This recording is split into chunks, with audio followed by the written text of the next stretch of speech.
Good morning. This is the Eager Beaver Show. You are listening to a True North Eager Beaver Media Incorporated podcast.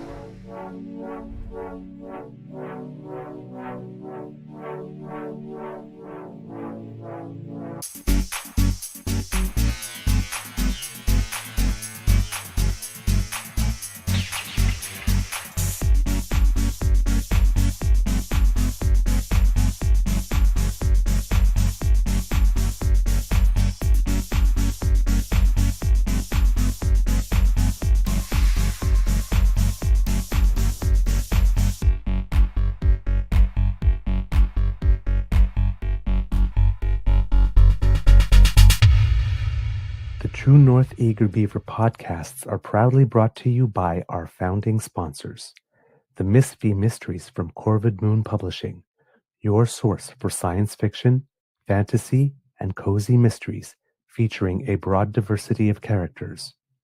PsychicTarot.ca, book your tarot reading and unlock your spiritual journey. And the Pepper Master, hot pepper sauces made from farm fresh ingredients to thrill your taste buds and expand your mind.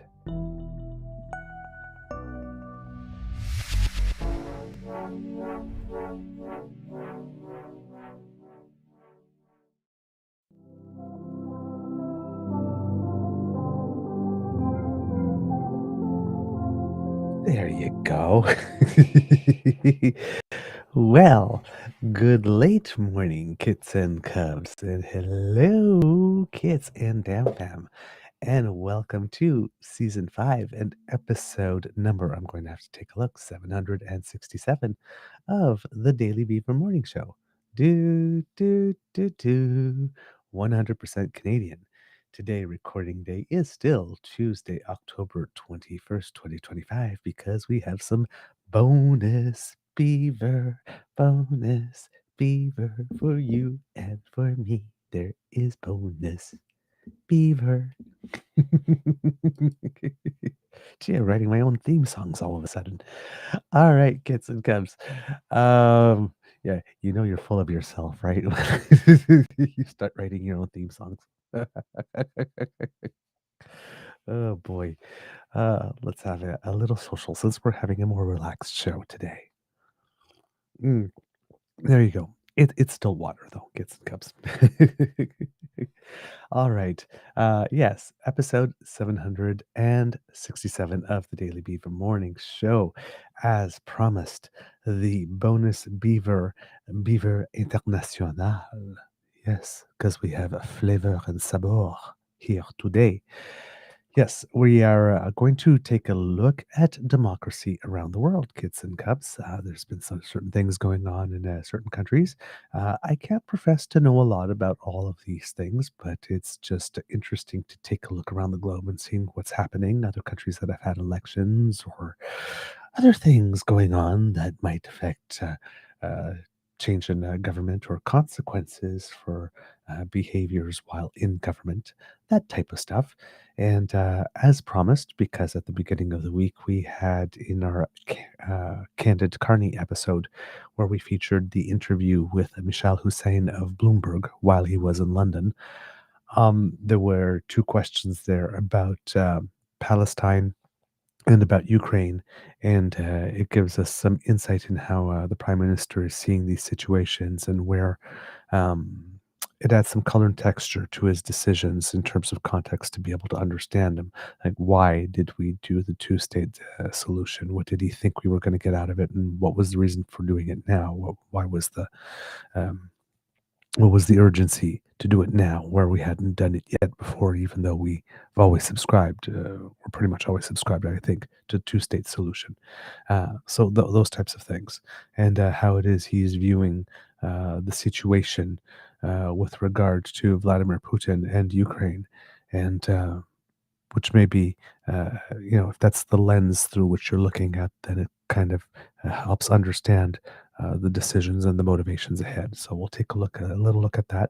And in our travels today around the globe, we will also be stopping in Canada because we have a couple of things going on here too that we didn't get on the show that are indeed democracy related.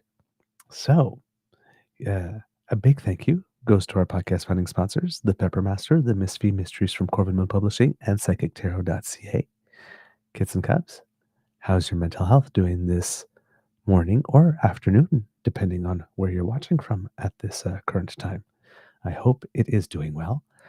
Let's take a look and see who we have in the chat at this hour because, different time zones, but not obviously a ton of advertising, but maybe we have some different faces as well that we could say hello to because when we have our morning show is so early in the morning that when we do something a little later, sometimes we have some members of the DAMFAM join in who can't normally join in as early, and we get to meet them and chat with them for a little bit. And that's always a bonus treat.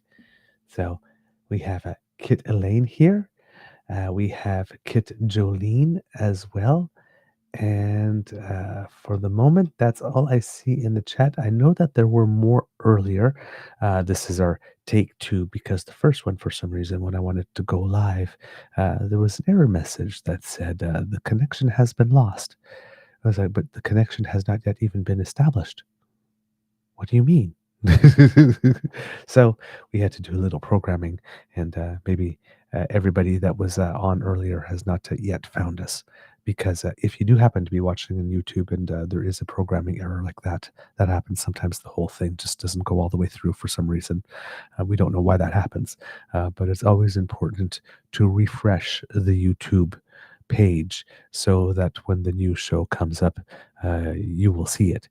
Because if you stay on the same one, you can't find it. That's happened to me when I've reprogrammed everything, and then I'm trying to look for the link so that I can go to all our socials and say, here's the link for it. And I can't find the link anywhere. It's like, oh, yes, you have to refresh the page first.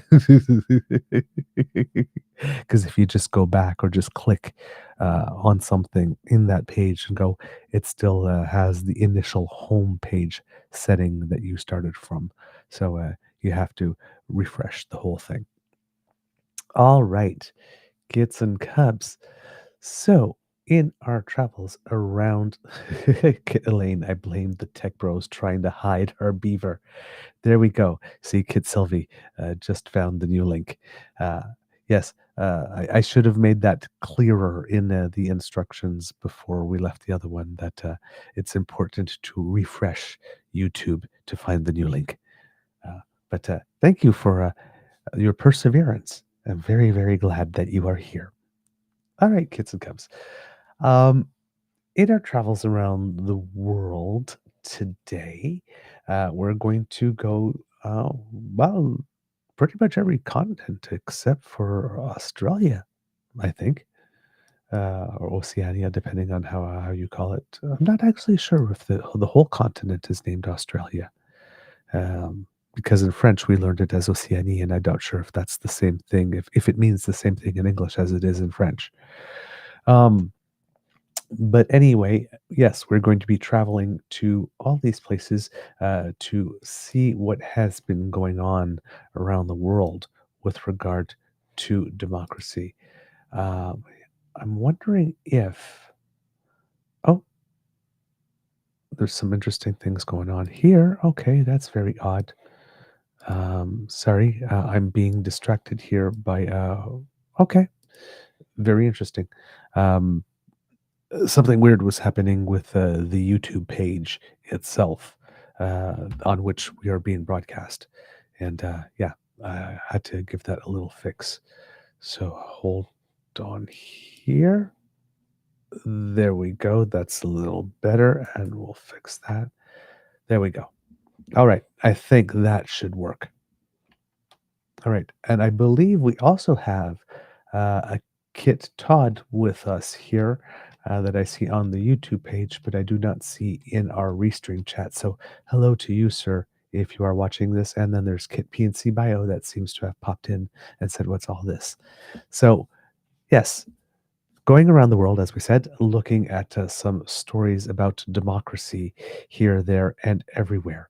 And some of the most recent news is coming to us via Japan because there has been a change of government in that nation. And I'm just going to go and look at the story that I had here. Um, Japan, it seems, is taking a step to the right, from what I can gather, based on some headlines that I've seen. But this is according to the Associated Press.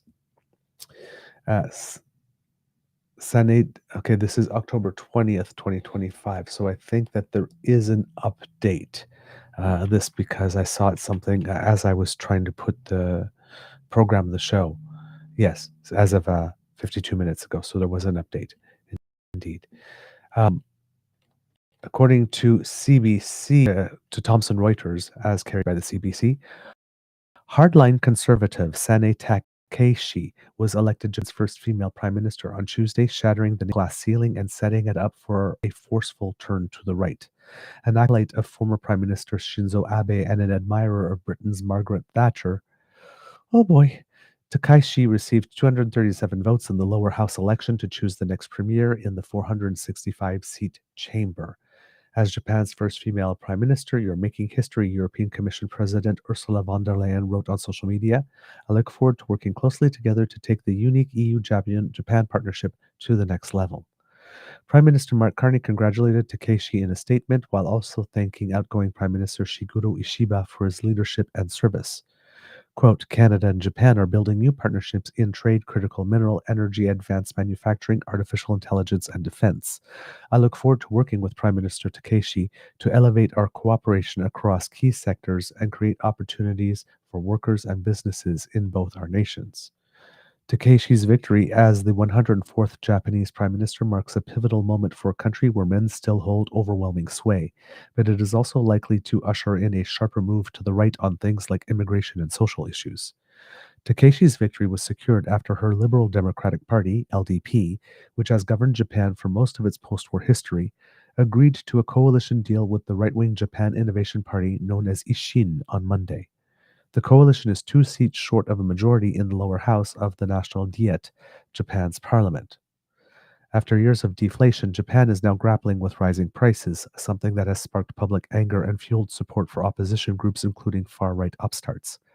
Like Abe, Takeshi is expected to favor government spending to jumpstart the weakened economy. That has prompted a so called Takeshi trade in the stock market, sending the Nikkei share average to records highs, the most recent on Tuesday. But it has also caused investor unease about the government's ability to pay for additional spending in a country where the debt load far outweighs annual input. Takeshi had enough votes to get the premiership, but to govern effectively, she will need the backing of more opposition lawmakers, said Tadashi Mori, a professor of politics at Ichigakuin,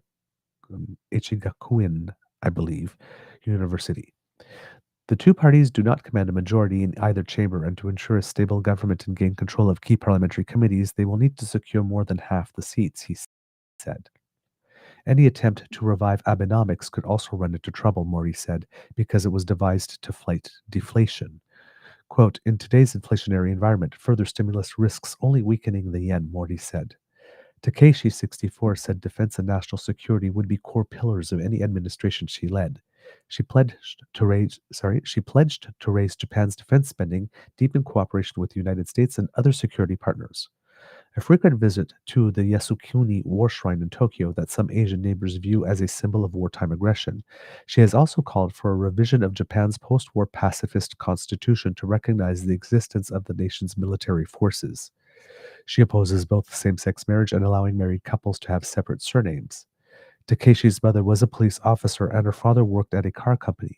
She graduated from Kobe University with a degree in business management and spent time in the late 1980s working in the U.S. as a congressional fellow to Democratic Representative Pat Schroeder of Colorado. She broke into Japanese politics by winning a lower house seat in 1993 as an independent before joining the LDP in 1996. Takeshi led the first round of voting last year to succeed then Prime Minister Fumio Kishida, but after the second round, Ishiba prevailed with 215 votes to her 194. Ishiba's term as Prime Minister was brief and saw the LDP lose its majority in both houses. Takeshi is married to former LDP politician Taku Yamamoto, 73, who has paralysis on his right side after suffering a stroke earlier this year. Takeshi on Tuesday named two women to her cabinet. Satsuki Katayama becomes the country's first female finance minister, while Kimi Onoda becomes economic security minister. Takeshi had pledged to increase the number of female cabinet ministers, an area where Japan has lagged its G7 peers. A former finance ministry bureaucrat well versed in fiscal affairs, Katayama has a knack for currency diplomacy and has befriended former and incumbent executives alike at the ministry overseeing exchange rate policy. Katayama, 66, is known for being outspoken and for her punchy decision making, which contrasts with outgoing finance minister Katsunobu Kato, who rarely goes off script and keeps a low profile. Shinjiro Koizumi is set to serve as Japan's defense minister, while veteran lawmaker Toshimitsu Motegi will be foreign minister. And here, kids and cubs, there is an image of Japan's new prime minister, Sanae Takeshi. And I'm hoping that I pronounced that correctly because I have not heard her name pronounced yet. So I do not know. So yeah, Japan taking a little bit turn to the right. I'm getting the sense from this article that to the right in Japan is not necessarily similar as to the right in Europe and in the United States. So hopefully that is indeed the case. The article from the Associated Press I had here was talking about the fact that they secured the crucial coalition partner here, and it says here that if she is successful in getting this coalition or whatnot, it would end a 3-month political vacuum that's been existing in Japan and wrangling since the coalition's lost in the July parliamentary election. The moderate centrist Komeito party had split from the ruling Liberal Democratic Party after a 26-year-long coalition, which came days just after Takeshi's election as the LDP leader and forced her into a desperate search for a new coalition partner to secure votes so that she could become prime minister. The Buddhist-backed Komeito left after raising concerns about Takeshi's ultra-conservative politics and the LDP's lax response to corruption scandals that led to the party's consecutive election defeats and loss of majority in both houses. So basically, it seems that the new leader is just a little too right wing to be compatible with the party that would have policies and approaches that are rooted in Buddhism. So they went to a further right wing party and formed that type of a coalition at the moment. Seems that's what's led to the situation. While the leaders of the country's top 3 opposition parties failed to unite to seek a change of government, Takeshi went for a quick fix by teaming up with the most conservative of them, the Osaka-based Isshin no Kai, or Japan Innovation Party.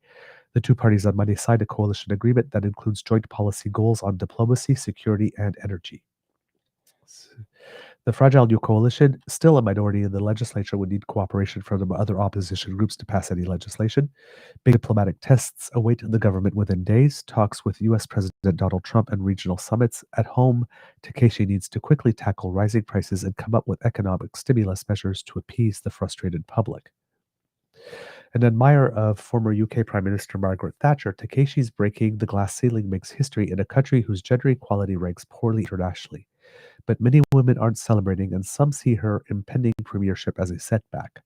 Quote, "The prospect of a first female prime minister doesn't make me happy," sociologist Chizuko Ueno posted on X. Ueno said that Takeshi's leadership would elevate Japan's gender equality ranking, but, quote, "that doesn't mean Japanese politics becomes kinder to women." Takeshi, an ultra-conservative star of her male-dominated party, is among those who have stonewalled measures for women's advancement. Takeshi supports the imperial family's male-only succession, opposes same-sex marriage, and a revision to civil law allowing separate last names for married couples so women don't get pressured into abandoning theirs. Quote, "Ms. Takeshi's policies are extremely hawkish, and I doubt she would consider policies to recognize diversity," said Chiako Sato, a political commentator and senior writer for the Mainichi newspaper. If she's successful in the parliamentary vote, Takeshi would immediately launch her cabinet on Tuesday and make a policy speech later in the week. A protege of assassinated former Prime Minister Shinzo Abe, Takeshi is expected to emulate his economic and security policies. She would have only a few days to prepare for diplomatic talks at regional summits, and with Trump in between, she's expected to keep ties with China and South Korea stable, despite concerns over her revisionist views on wartime history and past visits to the Yasukuni Shrine. So maybe a little bit of the American style stuff if there's some uh, historical revisionism going on here. The shrine honors Japan's 2.5 million war dead, including convicted war criminals. Victims of Japanese aggression, especially China and the Koreas, see visits to the shrine as a lack of remorse about Japan's wartime past. Takeshi supports a stronger military, currently undergoing a 5-year build-up, with the annual defense budget doubled to 2% of gross domestic product by 2027. Trump is expected to demand that Japan increase its military spending to NATO targets of 5% of GDP and purchase more U.S. weapons. Takeshi also needs to follow up on Japan's pledge of investing $550 billion in the U.S. as a part of a U.S. tariff deal. Her policy plans have focused on short term measures such as battling rising prices and improving salaries and subsidies, as well as restrictions against a growing foreign population as Japan faces a rise in xenophobia. Takeshi hasn't addressed bigger issues like demographic challenges. Takeshi, oops, sorry. Takeshi's mission is to regain conservative voters by pushing the party further to the right. The LDP's coalition with the right wing JIP may fit Takeshi's view. On Friday, Takeshi sent a religious ornament instead of going to the Yasukuni Shrine, apparently to avoid a diplomatic dispute with Beijing and Seoul. She also reached out to smaller opposition groups, including the far-right Sanseito, apparently in a bid to bring her coalition closer to securing a majority in parliament. Quote, "There's no room for Takeshi to show her true colors. All she can do is cooperate for policy," said Masato Kamikubo, a Ritsumeikan University political science professor. "It's a pathetic situation." Many observers expect the Takeshi government wouldn't last long and an early election may follow this year. Experts also raise concerns about how Takeshi, a fiscal expansionist, can coordinate economic policies with Ishin's fiscal conservative views. Quote, "The era of LDP domination is over, and we are entering the era of multi-party politics. The question is how to form a coalition," Sato said, noting a similar trend in Europe. Quote, "We need to find a Japanese way of forming a coalition and a stable government." And that is written by Mari Yamaguchi, who's based in Tokyo and working for the Associated Press, covering Japanese politics, security, nuclear energy, and social issues. Kids and Cubs, if you will beg my indulgence for a second, I am a little congested and I need to go blow my nose. So I will turn the camera off for a couple of seconds, but I will be right back in a very quick instant.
Ah,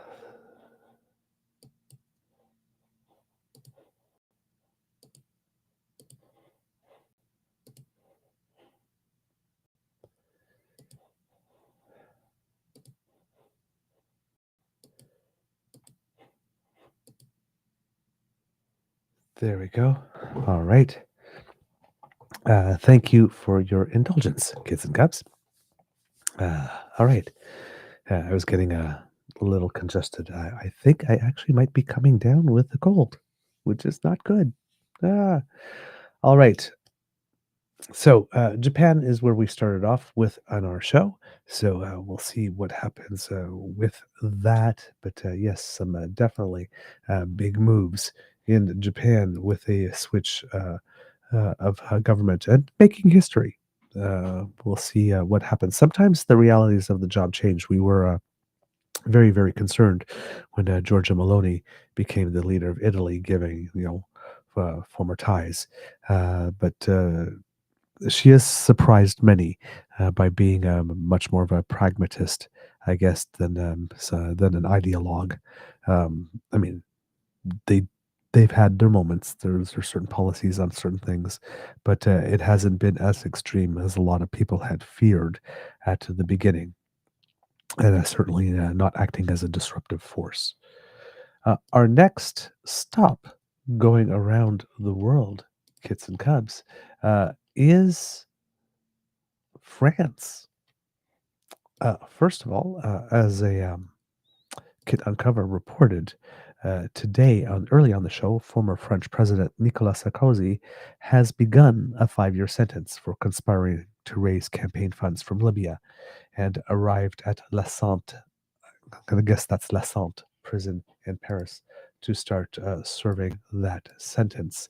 So, probably news again that Donald Trump is not happy about, because he certainly doesn't seem to like news about leaders going to jail, being out there.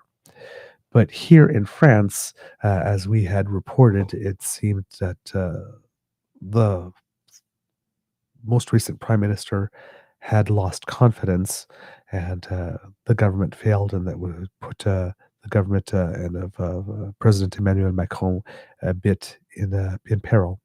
And they were trying to find a way to keep the government running, but there's a problem with reforms to a pension bill that keeps making it such that, um, well, France is having trouble keeping an active prime minister. Let's put it that way. According to the BBC, 7 days ago, French Prime Minister Sébastien Lecornu, who's the new prime minister, has told Parliament that he backs suspending the controversial 2023 pension reforms in the face of crucial votes of non-confidence to take place later in the week. The changes, which raised the retirement age from 62 to 64, was seen as a signature reform in Emmanuel Macron's presidency. Quote, "This autumn, I will propose to Parliament that we suspend the 2023 pension reform until the 2027 presidential election," Le Cornu said to applause from left-wing parties. Le Cornu was reappointed prime minister last week, so that was 2 weeks ago, only 4 days after he resigned, and needs the support of socialist MPs in Parliament if his government is to survive.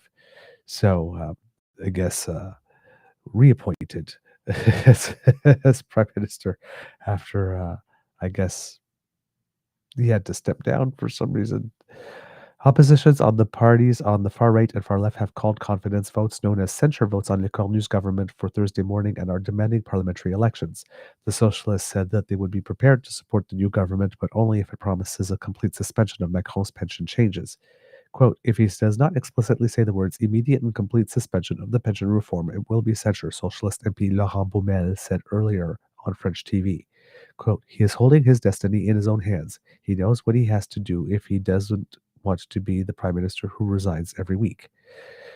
The reforms were finally pushed through Parliament in March 2023, less than a year after Macron was voted in for a second presidential term. There had been months of political debate, strikes, and street protests, and in the end, the bill had to go through without a vote in Parliament using a constitutional mechanism known as 49.3. Last week, Le Cornu said it was something many French people remembered as a, quote, wound on democracy. On Tuesday, he made it plain to MPs that suspending the pension reform would cost €400 in 2026 and a further 1.8 billion euros in 2027. This will have to be compensated by other savings, Le Cornu said. Le Cornu is France's third prime minister in the past year, but even if he does survive, he needs to get a budget through Parliament that brings down a budget deficit heading for 5.4% of economic output this year. If Pierre Poilievre lived in France, he would be having a field day with numbers like that. France's public debt earlier this year stood at 3.4 trillion euros, or almost 114% of GDP, the third highest in the Eurozone after Greece in Italy. That is not a great situation.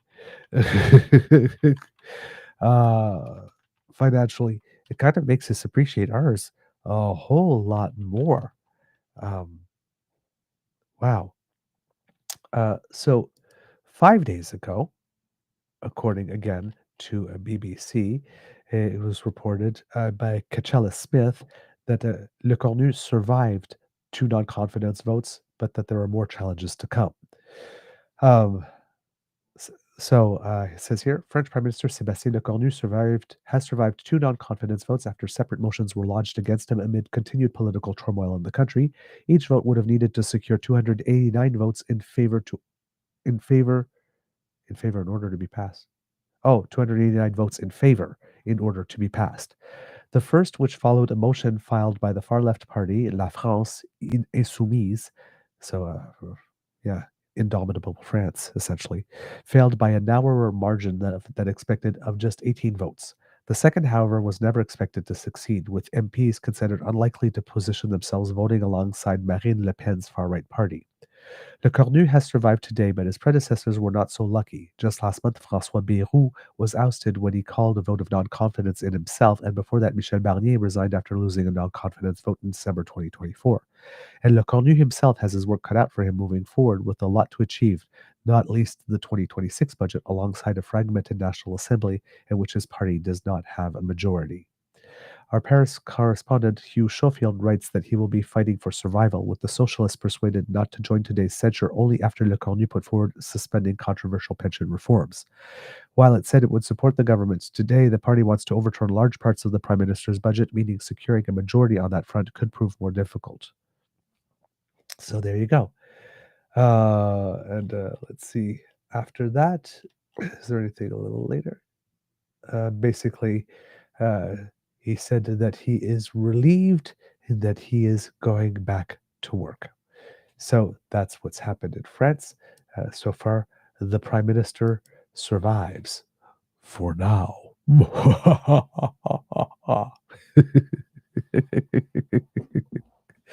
All right. Let's see here in the chat. What do we have here? Get PNC bio. Following French politics has become one of my favorite things lately. I know, right? It's so it's how would he put it? Uh, there's definitely drama, but there are consequences as well. So it's kind of a little more satisfying than what we get over here. But yeah, understandable. Katavici being kind here. Totally understand. I've had a nasty cold for a few days now. Thank you. You guys are so sweet to me. You very much are. Okay. Uh, let's see where else we have next on our tour. Beaver International. We are going, kits and cubs, to Cameroon on the African continent because there have been elections there as well. According to The Guardian, do we have an author here? Yes, Egbe, Eromo Egbejule in Abidjan and agencies. The Cameroonian opposition leader Issa Chiroma Bakari has declared himself the winner of the 12th of October presidential election and called on the incumbent Paul Biya to accept the end of his 43-year rule. Quote, "Our victory is clear and must be respected," Chiroma said in a video statement on Facebook with the national flag in the background, before addressing 92-year-old Biya. Quote, "We call on the regime in power to show greatness and to honor the truth of the ballot box with a long-awaited gesture. That phone call of congratulations which will demonstrate the political maturity of our nation and the future strength of our democracy." ELECAM, the Cameroonian Electoral Commission, has yet to release the results, which are expected at the latest by the 26th of October after validation by the Constitutional Council. Supporters on both sides are claiming victory based on images circulating on social media of blackboards and papers tallying the results. While it is permitted to publish tally sheets from individual polling stations, it is illegal to announce the overall result of the vote before the Constitutional Council. Quote, "This is the red line that must not be crossed," the Territorial Administration Minister Paul Atanga Nji told a press conference on Sunday. The election, contested by 9 opposition candidates, was conducted in a single round format where the candidate with the most votes wins. More than 8 million citizens were eligible to vote, but the turnout remains unknown. Some of the other candidates have already congratulated Chiroma. A longtime BIA ally and former government spokesperson, Chiroma, 76, broke ranks by resigning in June and emerged as the leading opposition candidate. He heads the Front for the National Salvation of Cameroon, FSNC, and is backed by the Union for Change, a coalition of opposition parties. Quote, "A country cannot exist in the service of one man," Chiroma wrote in an open letter announcing his candidacy. "It must live in the service of its people." In the 2018 presidential election, opposition challenger Maurice Kamto declared himself the winner the day after the vote. He was subsequently arrested. His supporters' rallies were dispersed with tear gas and water cannon, and dozens were detained. Some are still in jail. Biya is only the second head of state to lead Cameroon since independence from France in 1960. He has ruled with an iron fist, repressing all political and armed opposition and holding on to power despite social upheaval, economic disparity, and separatist violence. Chiroma's election manifesto promised a transition beyond period of 3 to 5 years to rebuild the country, which he said Biya had destroyed. The incumbent has governed in absentia for years, partly from Switzerland, where he and his wife Chantal are regular visitors. There are reports that presidential decrees are regularly signed on Biya's behalf by Ferdinand Ngo, the Secretary General of the presidency. Born in Garua in northern Cameroon, Chiroma went from being imprisoned for his alleged involvement in a failed 1984 coup against Biya to being a minister. In one pre election interview, Chiroma said that in 2 decades as minister, he had never met the president face to face. And this report from The Guardian had contributions from Agence France Presse as well. A little more on that from BBC as well, since we're looking at this. Uh, uh, Basically, it seems that the opposition declaring election victory caused a little bit of tumult. According to Paul G. from BBC Africa in Yaoundé, Cameroon's influential Catholic Church has called for calm as fears grows that violence that could erupt once official results from the presidential election are declared. Opposition candidate and ex-government spokesperson Issa Chimora Bakari has declared himself the winner of the 12th October election, saying he defeated the 92-year-old President Paul Biya, who is seeking to extend his 43-year rule by 7 more years. Chiroma's declaration was criticized by both the government and Biya's ruling party, with several officials describing it as illegal. Cameroon's Constitutional Council has not yet released the final results. It has until the 27th of October to declare the winner. Chiroma's defiance and promise to defend what the 76-year-old calls his victory has raised fears of violence in the Central African nation.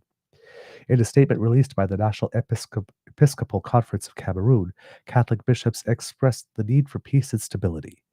The clerics said they hoped that the official result would reflect the will of the electorate and nothing will be changed by any authority involved in this exercise. The Catholic Church is highly respected and is viewed as a moral voice of the nation. Its statement echoes the sentiments of many who have urged the Constitutional Council to ensure that the result is not rigged. Some of the church's prelates have been outspoken in their criticism of Biya and how he has governed.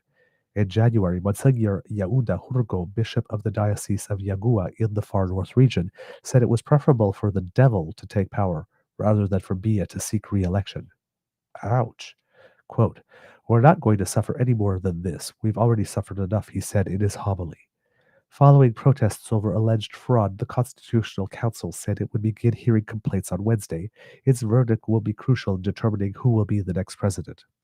In a message to the judges, the Catholic bishops reiterated a simple message, quote, "The truth shall set you free." So, wow. Okay. Hey. So, still about a week left to find out what the official declaration is going to be, but some slight tension given that the opposition party is already declaring itself the winner a little prematurely, at least according to the rules and all the conventions. Excuse me, I have to sneeze.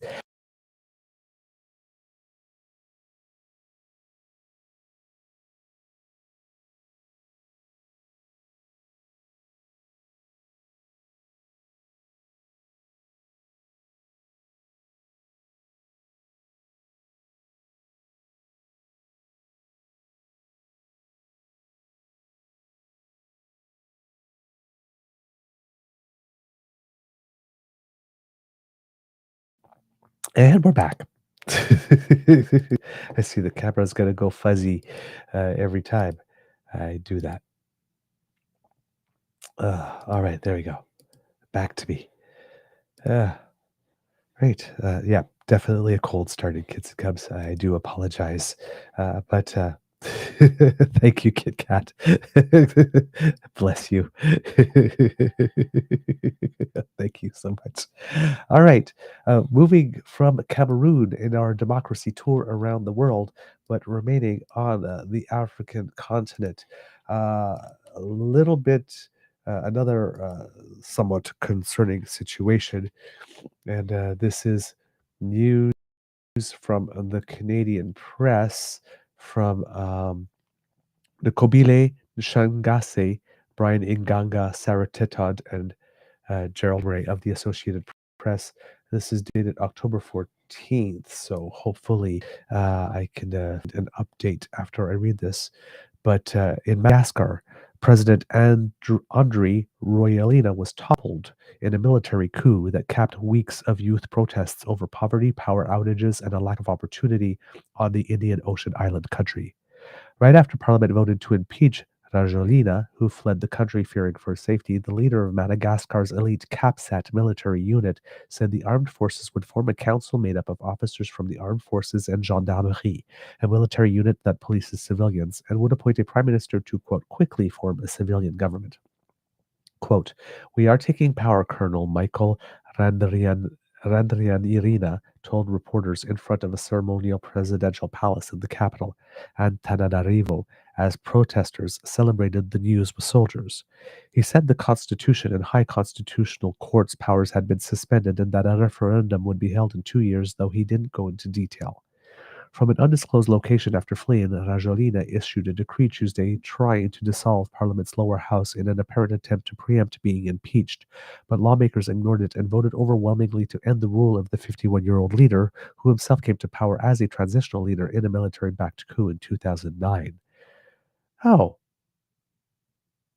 so there's a military-backed coup, 2009. Perhaps then they said, "Hey, we're going to have elections in 2 years. They'll only be around to 2011. Then you got to vote for the people you want." And well, here we are in 2025, and he's still there.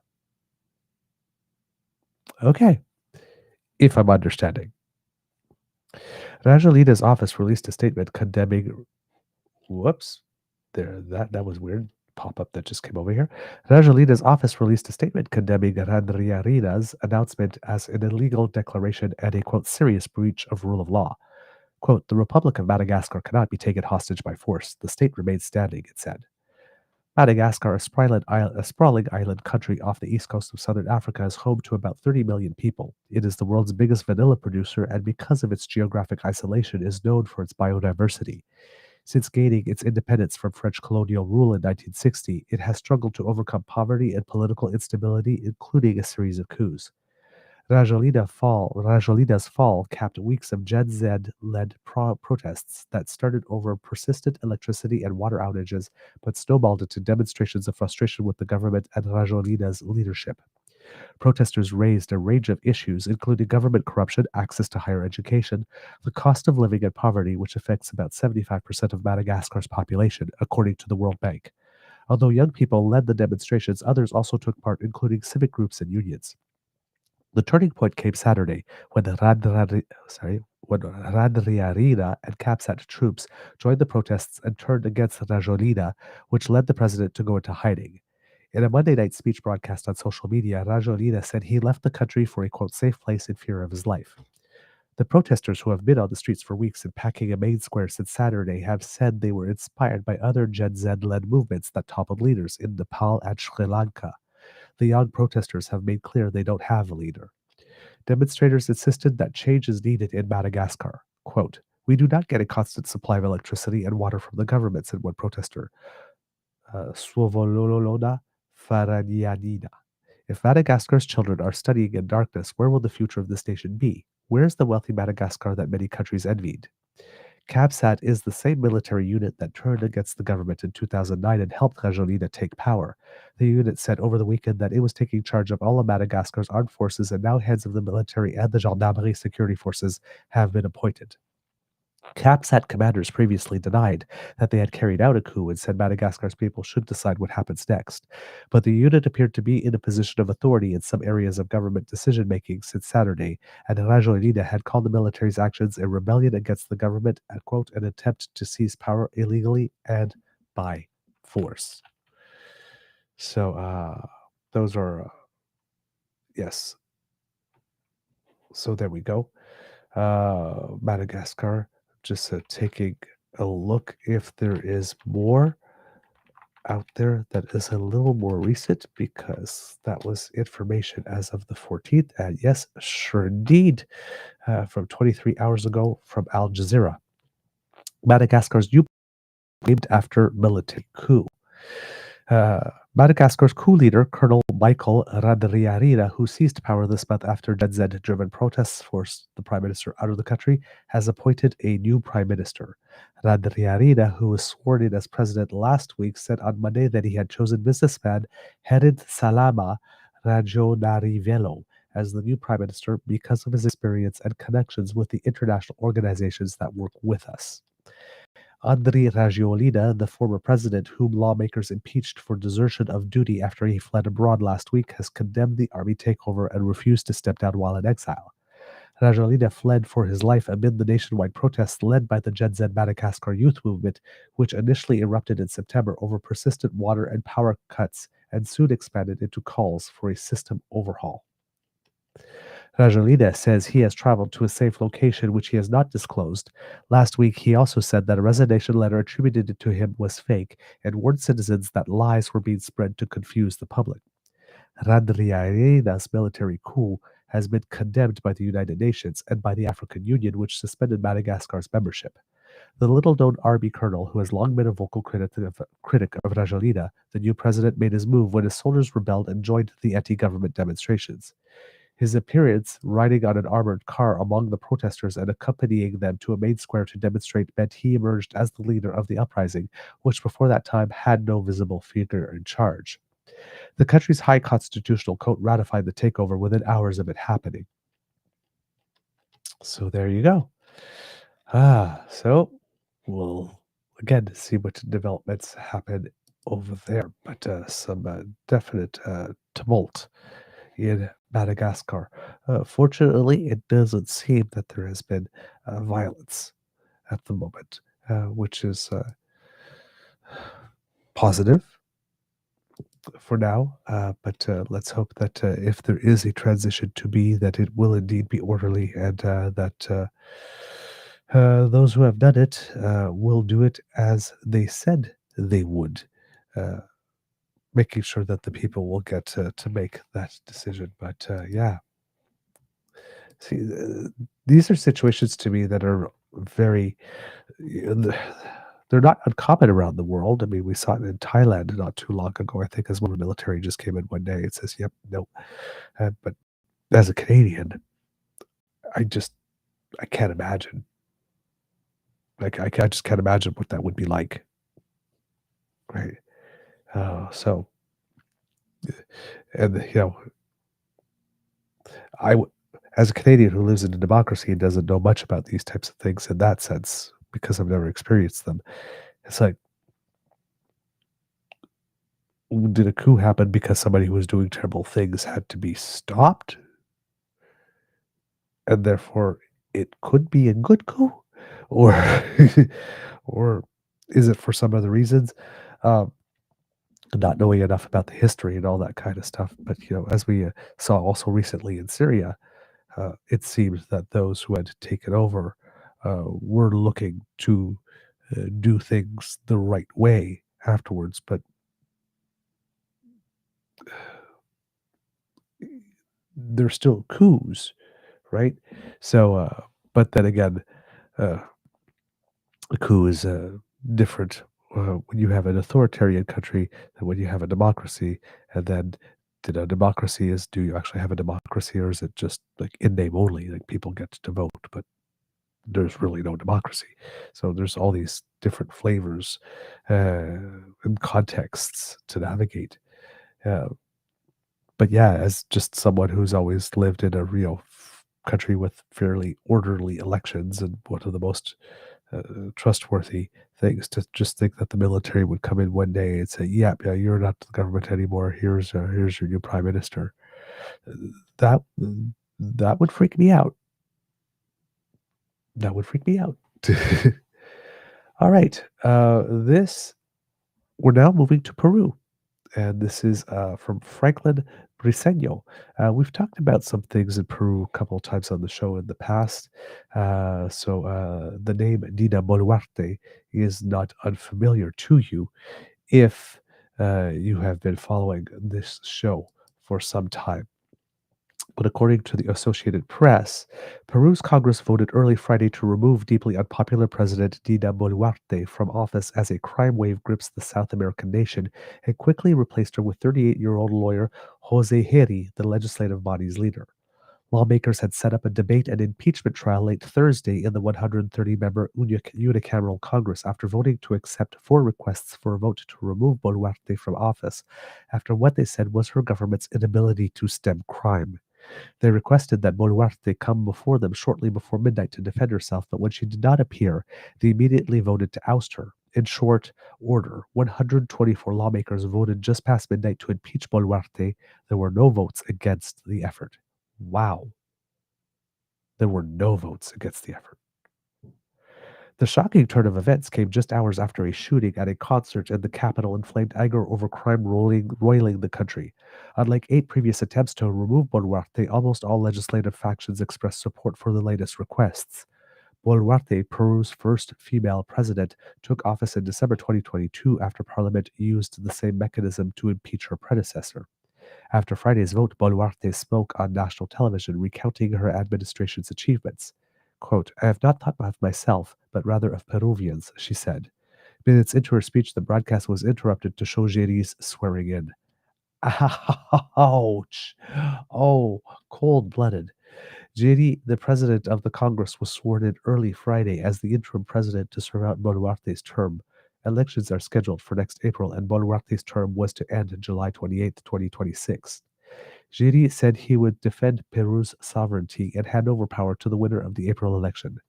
Boluarte was Peru's sixth leader in just under a decade. A normal presidential term is 5 years. She assumed power in Peru in 2022 to complete the term of then President Pedro Castillo, who was removed from office just 2 years into his 5 year term after attempting to dissolve the legislature to avoid his own removal. She had served as Castillo's vice president before becoming president. There were more than 500 protests demanding her resignation in the first 3 months of her presidency. Plagued by scandals, her administration's inability to address Peru's incessant crime proved to be her undoing. On Wednesday, she partially blamed the situation on immigrants living in the country illegally, of course. Quote, this crime has been brewing for decades and has been strengthened by illegal immigration, which past administrations haven't defeated, she said during a military ceremony. Quote, instead, they've opened the doors of our borders and allowed criminals to enter everywhere without any restrictions. Gee, who does that sound like? Official figures show that 6,041 people were killed between January and mid August, the highest number during the same period since 2017. Yikes. Meanwhile, extortion complaints totaled 15,989 between January and July, a 28% increase compared to the same period in 2024. The country's latest presidential crisis erupted after a man opened fire and injured 5 people Wednesday during a concert of Peru's most popular cumbia groups, Agua Marina. Prime Minister Eduardo Arana on Thursday defended Boluarte during a crime-focused hearing before Parliament, but it was not enough to dissuade lawmakers from pursuing the motions to see the president out of office. Parliament's concerns are not resolved by addressing a request for impeachment, much less by approving it, Arana told lawmakers. We are not clinging to our possessions.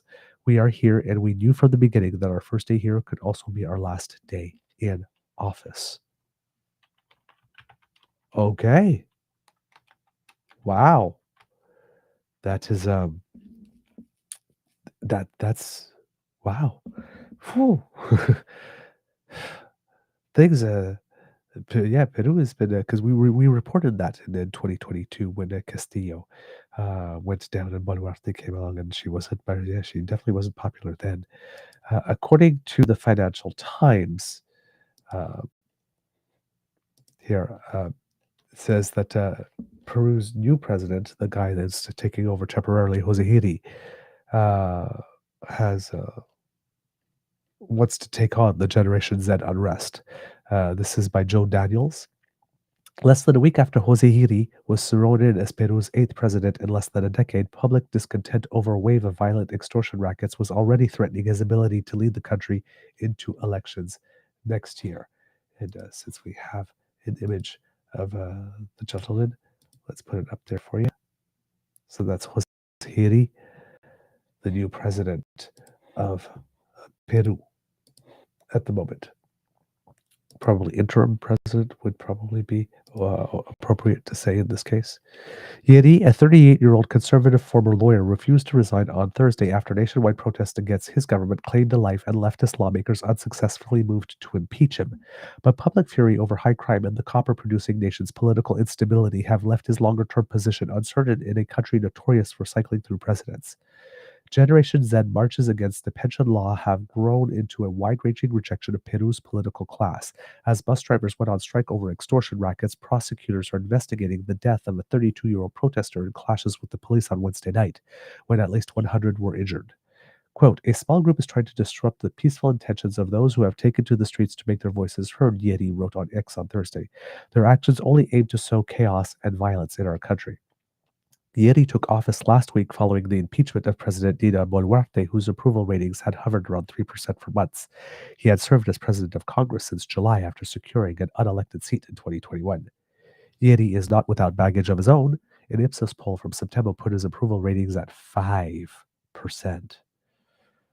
Ouch. While prosecutors in August shelved an investigation into accusations of sexual assault, citing a lack of evidence. Oh my goodness. Politics. I I tried to show that politics doesn't attract only the worst people, but oh my, y'all are not helping me here. Local media have also accused Yeti of taking bribes relating to public works while presiding over the budget committee in Congress. Claims that the attorney general has said may prompt a formal investigation. Yeti has denied wrongdoing in both cases. A tweet Yeti posted in 2011 in which he wrote, quote, that women are seduced with love, affection, and respect for everything else there's MasterCard, resurfaced last week, leading to accusations of misogyny. His 5-day delay in putting together a cabinet led to suggestions that he was isolated.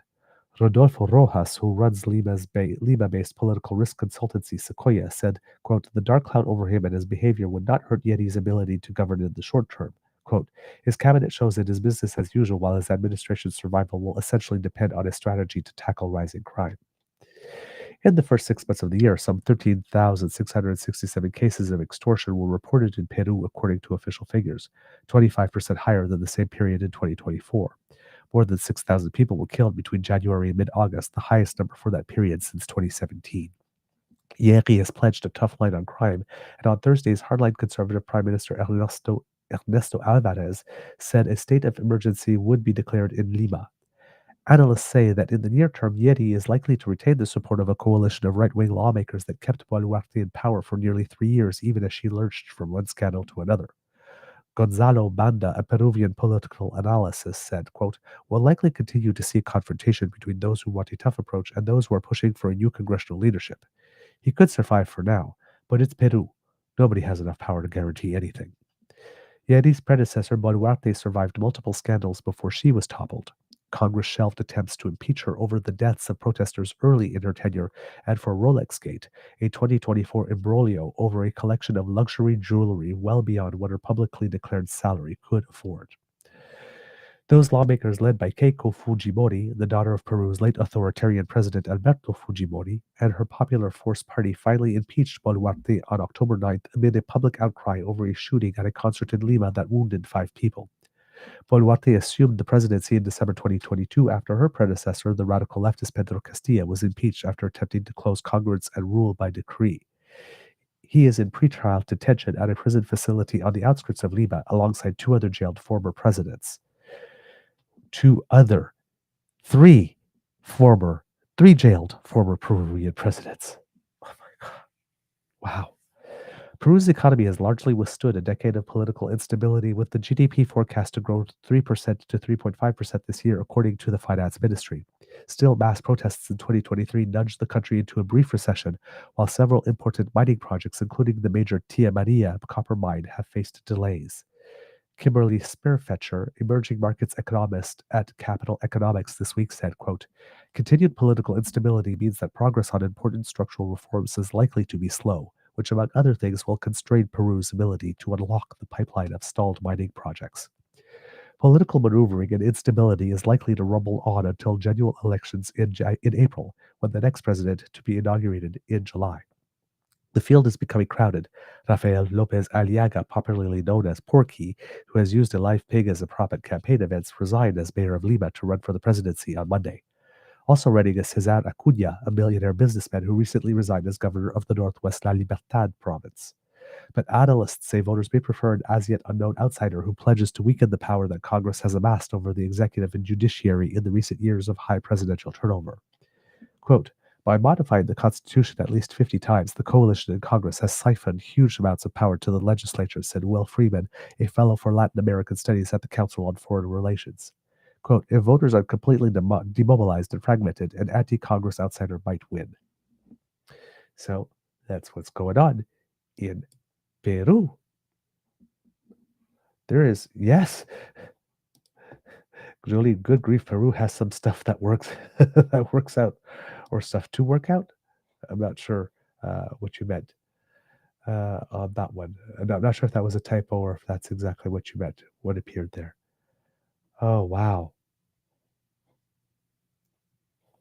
Let's see what else here. We have Kit played with 3D. Peru is going through all those things the right would have you believe is happening here in Canada, in the US. Yes, yes, that is a very good point indeed. Computer Bio goes, I had to step away. Have we covered Italy? We haven't. I didn't know if there was anything to cover in Italy. If you send me a little tip on that, I could probably work it in. Kit PNC Bio. But yes, you were bringing something to my attention. If there is indeed something going on in Italy at the moment. All right. Next, staying on the South American continent, our next stop, kits and cubs, is Bolivia, where there have been elections. According to Isabel Debre and Paula Flores from the Associated Press based in La Paz, Bolivia, Rodrigo Paz, a centrist senator, will be Bolivia's next president. Preliminary results showed on Monday, paving the way for a major political transformation after almost 20 years of rule by the Movement Towards Socialism Party and during the nation's worst economic crisis in decades. The trend is irreversible, Oscar Hassan Teufel, the president of the Supreme Electoral Tribunal, said of Paz's lead over his rival, former right-wing president Jorge Tuto Quiroga. Paz won 54.5% of the votes, yearly results showed, versus Quiroga's 45.5%. Paz and his popular running mate, ex-police captain Edmund Lara, galvanized working-class and rural voters outraged over record inflation and an acute dollar shortage that has sapped food and fuel supplies.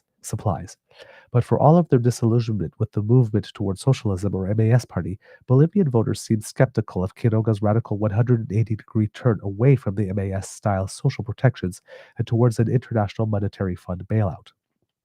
Quote, a lot of people are wary of Quiroga's shock measures. Paz's appeal is strong in rural areas and among some older voters, the kind of people who might have supported MAS if it had fielded a real candidate, said Gustavo Flores Macias, dean of the School of Public Policy at the University of Maryland.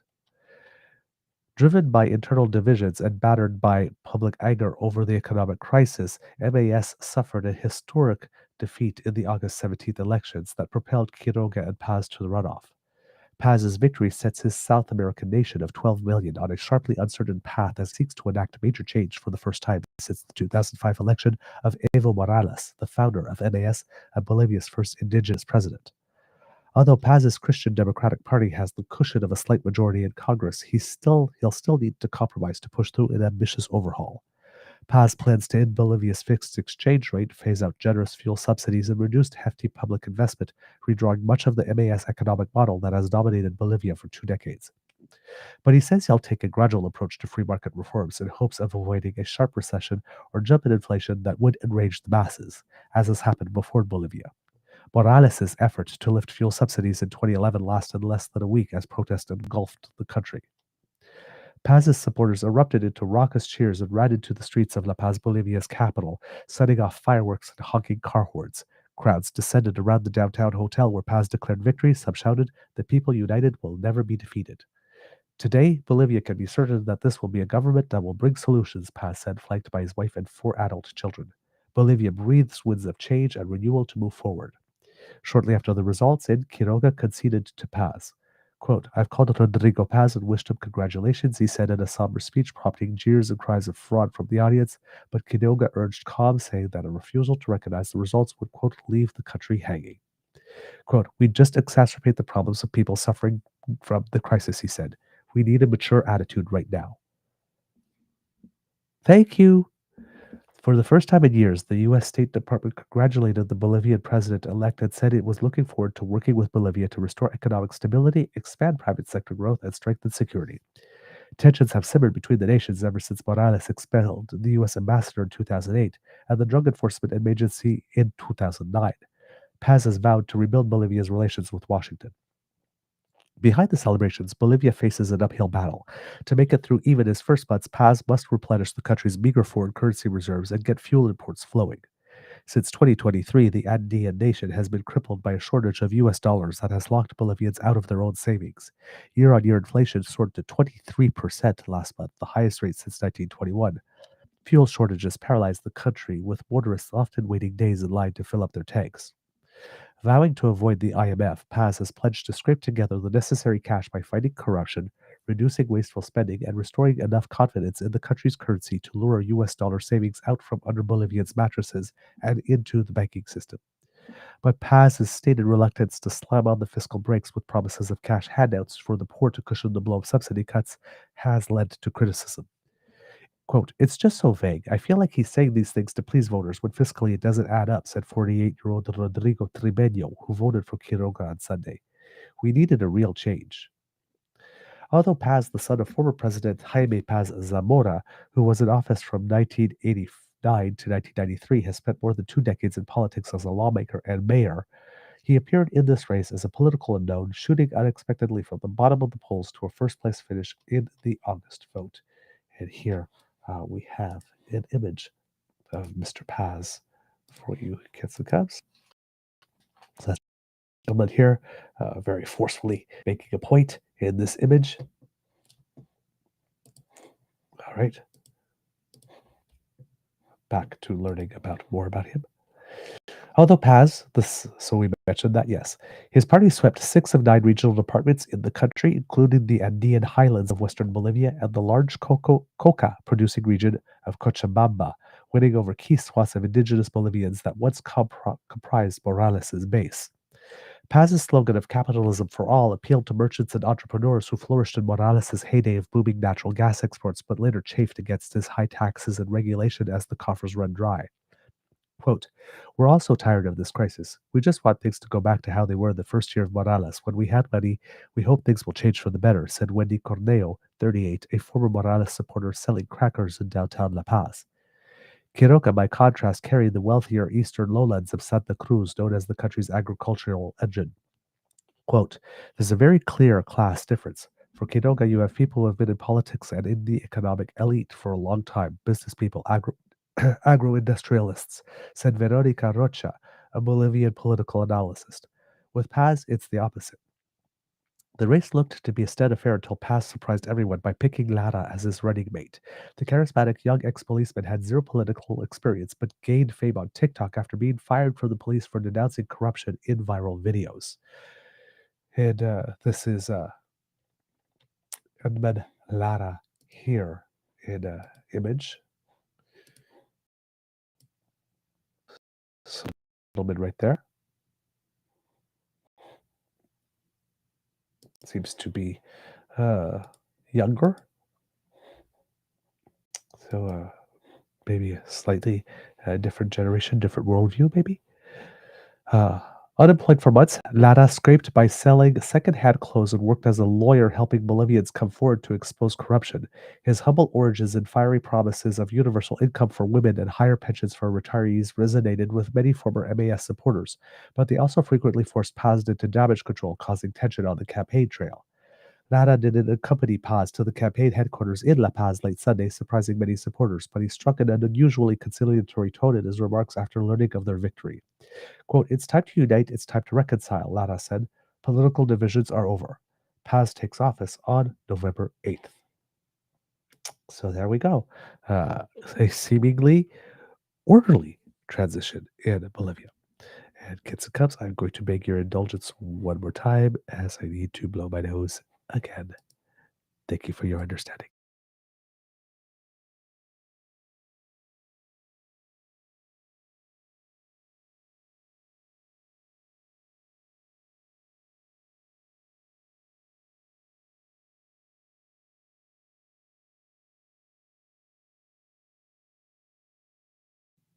And we are back. See, if I had little commercials prepared, I could just air one and then no one would ever know. But here we show you how the sausage is made. All right. Our next stop, of course, if we're talking about South America, is going to be Argentina at the current moment because, well, uh, there's stuff going on there.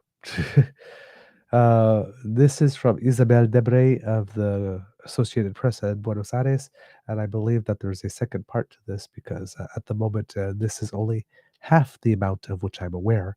But Argentinia's libertarian leader is lavishing praise on Donald Trump after ahead of his first White House meeting with the U.S. president on Tuesday. It's a tactic that has helped transform President Javier Milei's cash-strapped country into one of the Trump administration's closest allies. The effusive declarations are nothing new from Milei, whose dramatic cuts to state spending and attacks on woke leftists have won him a following among U.S. conservatives. Quote, "Your commitment to life, freedom, and peace has restored hope to the world," Milei wrote on social media Monday, congratulating the U.S. president on securing a ceasefire deal in Gaza, where a truce is holding after a devastating 2-year Israel-Hamas war. Quote, "It is an honor to consider you not only an ally in the defense of those values, but also a dear friend and an example of leadership that inspires all those who believe in freedom," he said. The Trump-Milei romance has already paid off for Argentina, most recently to the tune of a U.S. $20 billion bailout. Experts say Milei comes to the White House with two clear objectives. One is to negotiate U.S. tariff exemptions or reductions for Argentine products. The other is to see how the United States will implement a U.S. $20 billion currency swap line to prop up Argentina's peso and replenish its depleted foreign currency reserves ahead of crucial midterm elections later this month. The Trump administration made a highly unusual decision to intervene in Argentina's currency market after Milei's party suffered a landslide loss in the local election last month.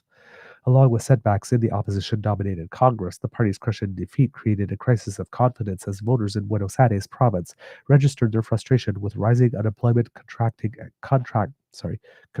economic activity, and brewing corruption scandals. Alarmed that this could herald the end of a popular support for Malay's free market program, investors dumped Argentine bonds and sold off the peso. Argentina's treasury began hemorrhaging precious dollar reserves at a feverish pace, trying to shore up the currency and keep its exchange rate within the trading band set as part of the country's recent $20 billion deal with the International Monetary Fund. But as the peso continued to slide, Malay grew desperate. He met with Trump on September 23rd while in New York City for the United Nations General Assembly.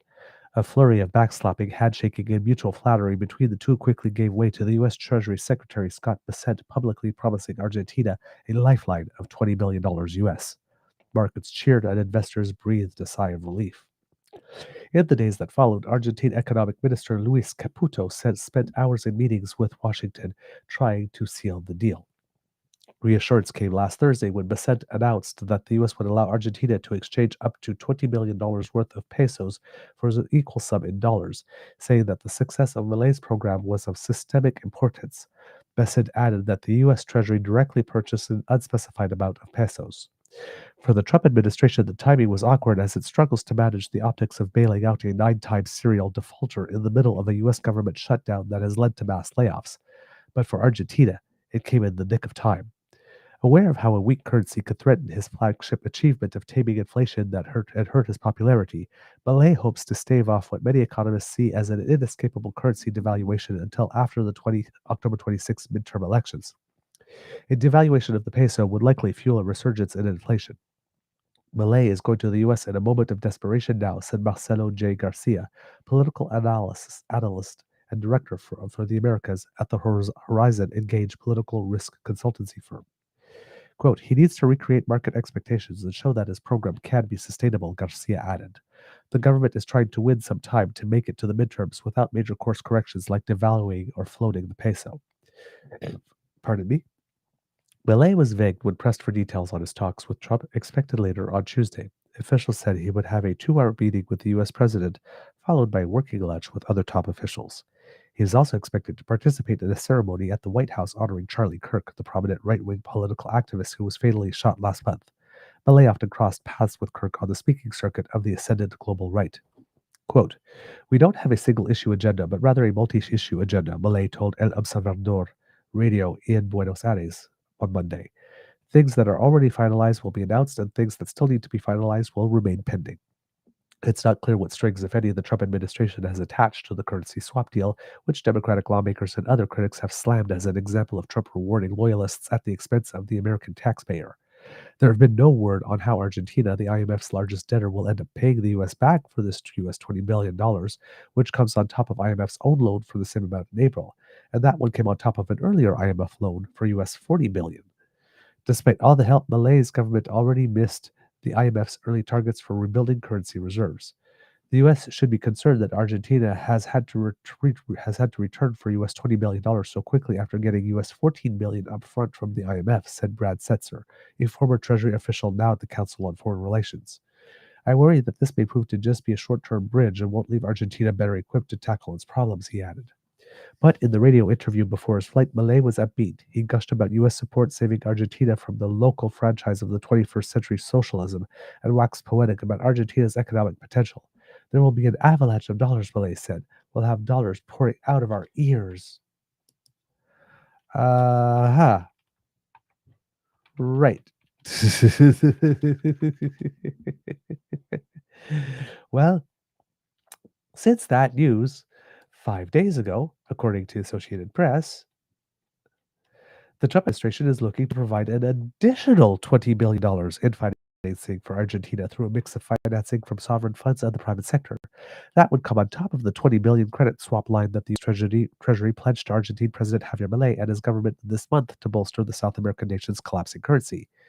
Quote, we are working on a $20 billion facility that would complement our swap line with private banks and sovereign funds that I believe would be more focused on the debt market, Treasury Secretary Scott Bessent told reporters Wednesday. He called it a, quote, private sector solution and said many banks are interested in it and many sovereign funds have expressed interest.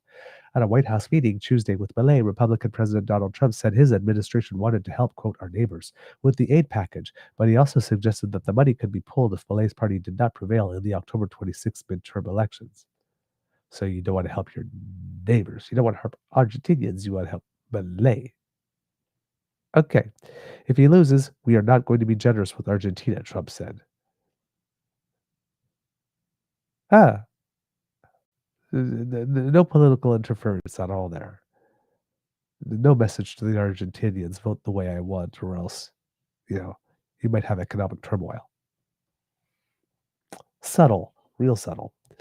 The Argentine peso weakened slightly Wednesday after Trump's comments. The peso depreciated about 0.7% with the dollar, the currency Argentines rely on to save, trading at 1,395 pesos compared with the 1,385 pesos the previous day. On Wall Street, shares of major Argentine companies rose slightly after dropping as much as 8.1% Tuesday upon Trump's comments. In Argentina, the opposition's criticism was swift. Former President Cristina Fernandez, who was under house arrest after a corruption conviction, wrote on social media, quote, Trump to Milei in the United States. Our agreements depend on who wins election. Argentines, you already know what to do. Martin Lousteau, president of the centrist radical Civic Union, said Trump doesn't want to help a country, he only wants to save Milei, and that, quote, nothing could come of this. Maximiliano Ferraro, head of the opposition Civic Coalition, called Trump's comments a blatant act of extortion against the Argentine nation. Oh, hey, wow, that is getting eventful and colorful. Jeez. Elaine cues Evita music. Yes, Argentina is selling their soybeans to China now, having replaced U.S. farmers. Indeed, I saw that somewhere. Kit Kat McC03 because we also have another Kit Kat on the show. All right, our next trip on democracy around the world goes to, let's see, we've been to Madagascar, Cameroon, France, Japan, Peru, Bolivia, Argentina. It would bring us to the USA. Uh, just gonna check. Uh, not sure. Uh, okay, I was looking here. If the thing in Italy is about the EU trade defying deal, perhaps. Uh, says here Italy in uproar. This is after Euractiv news. Italy in uproar after Trump claims Meloni seeks EU defying trade deal. Huh. A social media post by US President Donald Trump has triggered political controversy in Italy after he reshared a video suggesting Prime Minister Giorgia Meloni is pursuing a direct trade agreement with Washington and preparing to scale back support for Ukraine. The video, produced by White House Deputy Assistant Lynn Patton, was shared on social media with the caption, quote, Giorgia Meloni challenges the EU and seeks a direct trade deal with Trump. Brilliant move. It implied that Italy could independently negotiate tariff exemptions, namely on food exports. However, the idea is not new. Italian Agriculture Minister Francesco Lollobrigida mentioned a plan a few months ago to make Italian bresaola using US beef and ship it back to America in order to avoid US tariffs. A plan later disavowed that was not in line with EU trade rules. The claim also comes as Rome and Brussels continue talks with Washington over a proposed 107% U.S. duty on Italian pasta following an anti dumping investigation. The post provoked strong reactions from opposition parties. Democratic Party MP Piero De Luca called the claims shocking and demanded an immediate denial from the government. Other opposition figures accused Meloni of allowing Trump to dictate Italy's foreign policy, warning that any unilateral move on trade would undermine European unity. The Italian government firmly rejected the allegations, stressing that international trade negotiations are an exclusive EU competence. Government sources clarified that Italy is only engaged in discussions with the US regarding anti-dumping duties against certain Italian pasta producers, talks described as, quote, complementary to, not a substitute for, EU negotiations. Foreign Minister Antonio Tajani also sought to calm tensions, stating that Italy continues to work in perfect coordination with the EU and Commissioner Sefcovic on trade matters. All right. So a little bit of stirring of the pot there. Aha. Okay. Let's see what else do we have. Well, we come to the United States because there are two stories going on there. The first one, I'm sure you are rather familiar with. It's the fact that we are involved. We have a shutdown going on here. And it is one of the longest shutdowns in U.S. history. Just got longer after the Senate again failed to pass a funding resolution, after a majority of Democrats continued their pressure campaign, after the No Kings nationwide weekend protests. This is from Joseph Gideon in Washington for The Guardian. The Senate vote fell for the 11th time with a vote of 50 to 43 with no new defectors from the Democratic side. Mike Johnson, the House Speaker, has for weeks kept the House shuttered on an extended recess and defended his strategy as necessary to push Senate Democrats into passing the House's continuing resolution without policy additions. But Democrats have refused to support the measure without provisions addressing health care subsidies under the Affordable Care Act, which are set to expire at the end of the year. And Mike Johnson, for some reason, keeps on saying because they passed it in the House and it went to the Senate, but you need it passed to the House that he did his job and he therefore doesn't have to do anything else. But it needs the votes in the Senate that uh, they do not have at all. And Mike Johnson doesn't seem to be prepared to do anything to ensure the votes in the Senate are acquired. Johnson, in a Monday morning press conference flanked by other Republican congressional leaders, including Andy Harris, the House Freedom Caucus chair, said the reason for the shutdown was to appease Democratic voters, particularly putting the blame on the No Kings rallies. Quote, it's exactly why Chuck Schumer is pandering in this whole charade. We explained from the very beginning the shutdown is about one thing and one thing alone, Chuck Schumer's political survival, Johnson said. Blah, blah, blah.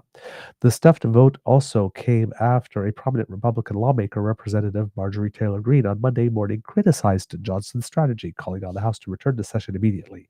Quote, the House should be in session working, Greene wrote on X. We should be finishing appropriations. Our committees should be working. We should be passing bills that make President Trump's executive orders permanent. I have no respect for the decision to refuse to work. The criticism from Green, who is aligned with the right flank of a party, is a noticeable crack in support for Johnson's hardline approach from the GOP over an extended congressional recess. Since the 19th of September, when members last cast vote, the chamber has not been conducting legislative business, although members have staged press conferences. The shutdown, which began on October 1st, has become the longest full government shutdown in U.S. history and the third longest when including partial shutdowns. If it extends past Tuesday, it will surpass the 21-day shutdown of 1995-1996 to claim second place.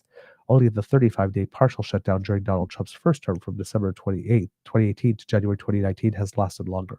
And I believe I saw a stat yesterday, like if you add all the history of all the times that the government has been shut down, Donald Trump alone counts for more than 50% of the days. All presidents combined since shutting down became a thing.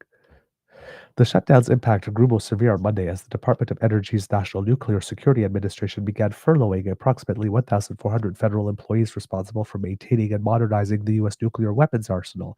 Yeah, that's a good move. Chris Wright, the U.S. Energy Secretary, is scheduled to address the furlough at a press conference in Las Vegas later on Monday, a spokesperson told The Guardian. Kevin Hassett, the White House economic advisor, speculated on Monday, citing friends in the Senate, that the impasse might soon break. I think the Senate Minority Leader Schumer shutdown is likely to end sometime this week, Hassett said in a CNBC interview. He reasoned that some Democrats had been reluctant to reopen the government ahead of last Saturday's No Kings protest against Trump, which drew millions of demonstrators nationwide to rebuke corruption and authoritarianism. This guy here, Hassett, is seeming to believe that they just didn't want to diminish attendance at the No Kings protest, and now that the protests are taking place, the shutdown will end because the Democrats will then agree to have everybody's health care, well, not everybody, but a whole bunch of people's health care taken away from them. Yeah, I don't think it works that way. Again, pardon me, kids and cubs. I will be right back with you. I have to blow my nose again.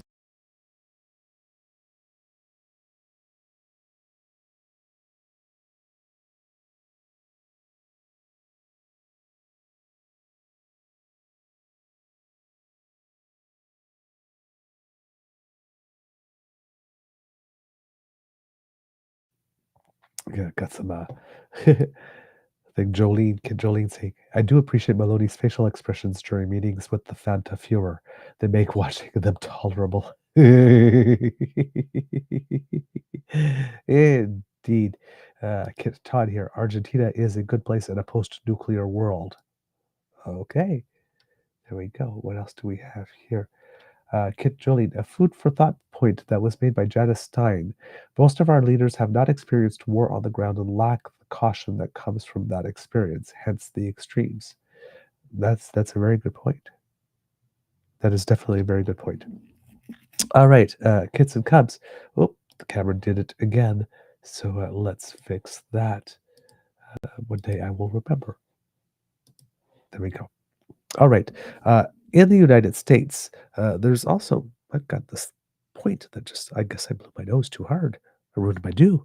Ah. All right, kids and cubs. Um, there's also another story, however, you may not have heard, and it could be the reason the real reason for which Mikey Johnson is keeping the government closed at the moment. There was a in Arizona not too long ago, and somebody named Adelita Grijalva won it. And well, she won it some time ago, but she still has not been sworn in. According to MSNBC's Namdi Egwonu, the door to Arizona's 7th Congressional District office, here nestled deep inside the El Pueblo neighborhood center next to a public library, has been locked for nearly a month. A sign posted outside the building notes that the office has been closed since a special election to replace the late Raul Grijalva, a 12-term Democratic congressman who had represented the seat since 2003. When the elder Grijalva died, the clerk of the U.S. House assumed management of his staff and ensured his office remained active. That requirement, per the clerk's website, only lasted until a successor was elected. That happened on September 23rd. We are now October 21st, when Adelita Grijalva, a Democrat, was overwhelmingly chosen by voters to replace her dad in the House. But she has not been sworn into the job in Washington because of a host of political factors beyond her control, including the continuing government shutdown and accusations she might trigger a controversial vote that House GOP leaders want to avoid. The delay is impacting Grijalva and her constituents here in ordinary but important ways. Her office has no money because running it would require a congressional allowance and access to taxpayer funds, which she does not have. She can't log on to her government computer because she doesn't have the right password, and she has to wait in line with tourists to access the U.S. Capitol. Quote, I don't have a budget. The budget is a big deal, Grijalva told MSNBC on Friday.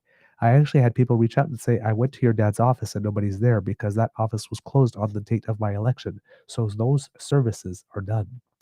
Congressional Democrats are loudly protesting on Grijalva's behalf, holding frequent press conferences in the U.S. Capitol demanding she be seated and slamming Speaker Mike Johnson, Republican for Louisiana, for refusing to swear her in. Despite the shutdown, Johnson could call the House back into session, but he hasn't done so. Democrats claim Johnson is delaying things because he's trying to prevent Grijalva from supporting a procedural maneuver that would trigger a House vote to release the files related to convicted sex offender Jeffrey Epstein. Her support would force actions on an issue that has deeply divided Republicans. The Speaker has denied he is delaying because of Epstein, arguing the holdup is because Grijalva won her election after the House was out of session. Johnson has maintained that Grijalva will be seated once the government reopens. But Grijalva says her constituents need her now because this is now 1 month minus 2 days of taxation without representation, by the way. Just in case Mr. Johnson was not aware. But Grijalva said her constituents need her now. Quote, every day that I'm not sworn in is another day that my constituents are blocked from crucial constituent services and excluded from debates happening right now that affect their lives, Grijalva said at a news conference on Wednesday. Moments after it wrapped, Grijalva, flanked by members of the Congressional Hispanic Caucus, said she was reminded while re-entering the Capitol that she is, quote, essentially a tourist. She has not yet gotten a pin that identifies her as a lawmaker, so she can't use special entrances to access the Capitol. Quote, I'm a member elect, which means you don't get the benefits. So when I don't have a pin, I can't go in through like the quick line where members of Congress and staff are allowed to go through an expedited line because we have meetings and other things, Grijalva said. In Arizona, the slowdown means Grijalva is not only unable to reopen her district office, but she also can't update the voice message attached to the office's phone line, which still includes the message from her late father. It also means she's unable to launch formal inquiries into problems faced by her constituents, a critical component of her job. Given the ongoing shutdown, 77-year-old Belinda Romero said there's a litany of issues she'd take to her member of Congress, if she had one. Quote, a lot of people aren't getting paid right now, even from government, jobs and stuff.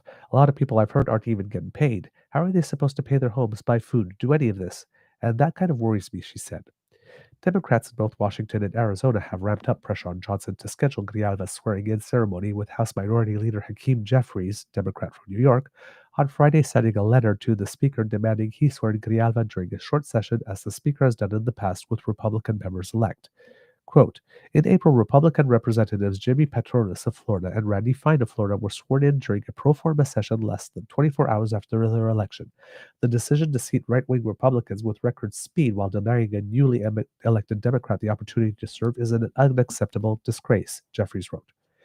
Arizona Attorney General Chris Mays, a Democrat, sent Johnson a letter Tuesday threatening legal action if he doesn't seat Grijalva, describing the swearing-in ceremony as, quote, ministerial now that the state has formally certified the election.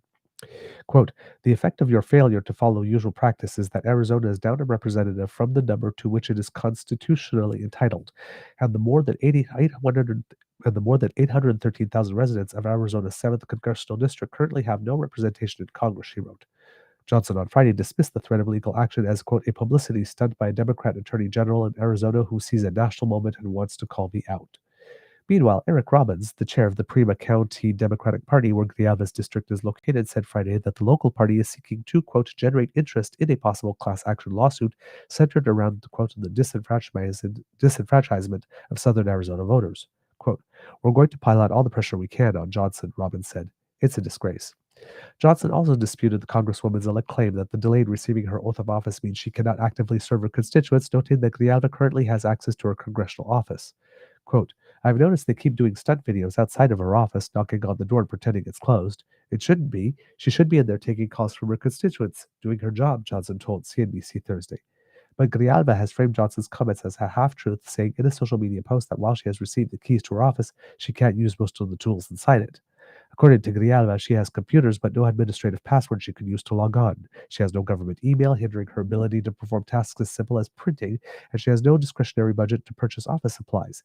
In a social media video shared Thursday, she likened it to someone saying, "Here's a car, and it doesn't have an engine, gas, or tires." When Speaker Johnson makes flippant comments about how I'm supposed to be providing constituent services respectfully, how am I supposed to do that when I don't have any capacity to open an office, Grijalva said. We have people that need help and services, and it breaks my heart to send people somewhere else when this office has been known for my dad's office was known for constituent services and helping people in this community. Serving the district, according to residents, is a fundamental aspect of the Grijalva family legacy. Several people here said both the late congressman and his daughter developed a reputation for forming close bonds with the residents. Grijalva spent years helping troubled teens as an employee of the Prima County Courts, and residents noted her earlier work as a member of the Tucson Board of Leadership. Some of them knew the former congressman for decades. I went to high school with him, Romero said. I had problems with my mother's Social Security and railroad retirement, and he did that in a couple of days. He handled that situation. I had problems with my son's unemployment that they didn't want to pay him, and he handled it. The community's relationship with the Grijalvas makes the delay in swearing in Adelita frustrating and annoying, said Kevin Arzak, a 27-year-old independent. Quote, everybody here loves her and her family. Everybody loved her dad. You can see how many votes she's won, Arzak said, referring to the fact that Grijalva was elected with nearly 70% of the vote. We want somebody like her to represent us, and just now, right now, having this entire thing go on and on and on, it's just a waste of time. Grijalva's constituents have said they reject Johnson's explanation for the delay. In interviews, they've sometimes characterized it as a partisan play to push Democrats to vote to fund the government. Multiple residents said it's an attempt to delay the discharge petition that would force a vote directing the Justice Department to release the Epstein files. They could have done this a lot earlier. They've done it before with Republicans. This is just an excuse to not have an extra Democrat, Arzak said. They don't want to send her in because she's the vote to bring the Epstein files, his father Alfonso said. One thing they'll all agree on, the sooner Grijalva is sworn in, the sooner she can get to work. And that comment about the Epstein files is correct. Apparently, to the signatures on the discharge position, they have all the signatures they need except one. And when she is sworn in as the official representative, she can sign that discharge petition, and everybody's pretty certain that she will sign that discharge petition. So Johnson is not swearing her in. He says it's because there's a shutdown. But as the article states, he has sworn people in with a pro forma session before. There's no reason he can't. He just doesn't want to. That has nothing to do with the shutdown. All right. Douglas, we just didn't tell you it's been up for a while. I don't remember what that's referring to. I must have said something. Hard. So sorry. When I listen to the show again to see the comments, I'll know what it refers to as it comes soon after I said it. Usually. All right, and we end here in Canada, kits and cubs, when we are talking about democracy around the world, because we have three news stories here. First of all, we have the passing of a senator who had made some history. This is back from September 17th. Donald Oliver, a retired senator, lawyer, and one of the founding members of the Black Cultural Center for Nova Scotia, has died at the age of 86. And here is a photo of this gentleman showing him. It says here, Donald Oliver was the first black man appointed to the Canadian Senate. He retired in 2013 after 23 years of service. All right. Let's just make sure that I'm back here. There we go. And Russell Gross, CEO of the Black Cultural Center, announced Oliver's Facebook post Wednesday, so this is in September here, saying he died after a long battle with cardiac amyloidosis. Sorry, this is a new word for me. Amyloidosis? I don't know that one. Amyloidosis, cardiac amyloidosis. He described Oliver as a, quote, true pioneer who was instrumental in the creation of the center, which opened its door in 1983 in Cherrybrook. Quote, it's bittersweet because today, September 17th, the day of his passing, is also the 42nd birthday of the Black Cultural Center, Gross said. He's moved the bar for equality for all. He's created an opportunity and an important legacy that will never be forgotten. Born in Wolfville, Nova Scotia in 1938, Oliver made history in 1990 by becoming the first black man to be appointed to Canada's Senate. He served for 23 years until his retirement in 2013. Nova Scotia Premier Tim Houston said in a statement that the province was lucky to have someone of Oliver's caliber and integrity on the national stage. Quote, he proudly represented Nova Scotia for over 2 decades with grace, wisdom, and a relentless commitment to inclusion and justice, the statement said. A post from the office of the Lieutenant Governor of Nova Scotia said, quote, he served with distinction, championing diversity, equity, and human rights. Reflecting on the significance of Oliver's Senate appointment, Gross said it created a vital sense of visibility and belonging, noting that for too long, marginalized communities were not seen as foundational to the country. Oliver's appointment was something that created an opportunity where Black Canadians felt that they were being seen. He said the 1990 milestone serves as a reminder that change is happening, but not as fast and not at a fast enough pace. In 2025, Oliver was diagnosed with cardiac amyloidosis, a buildup of abnormal proteins in the heart, and given 6 months to live. But he defied the odds after seeking experimental treatment and went on to be appointed to the Order of Canada in 2019. A year later, he was made a member of the Order of Nova Scotia. His memoir, A Matter of Equality, The Life's Work of a Senator, Don Oliver, was published in 2021. In an interview the following year with CBC Radio's Atlantic Voice, Oliver spoke of the diagnosis he received years earlier. Quote, I'm supposed to be dying, and I guess I'm not ready. I don't think the Lord is ready to take me, he said, and so I feel I must continue to give back. Despite Oliver's numerous achievements, Gross said Wednesday he believes his friend and mentor would want to be remembered for the change he helped create. Quote, he was a very humble man, Gross said. I think that he wanted to be remembered by the capacity that he helped build and the change that's happened across the country. A memorial service was scheduled for Saturday, September 27th at New Horizons Baptist Church in Halifax.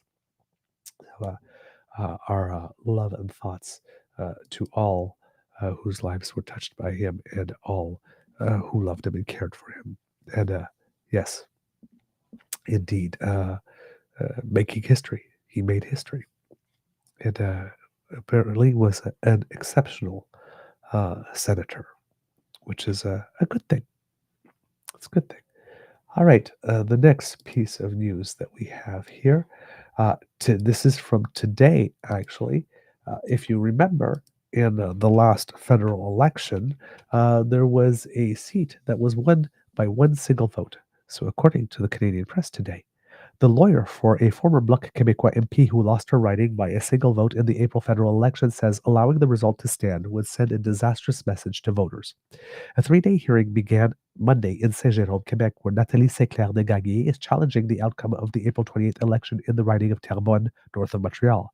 The Bloc incumbent lost the riding by one vote to Tatiana Auguste, now a Liberal MP.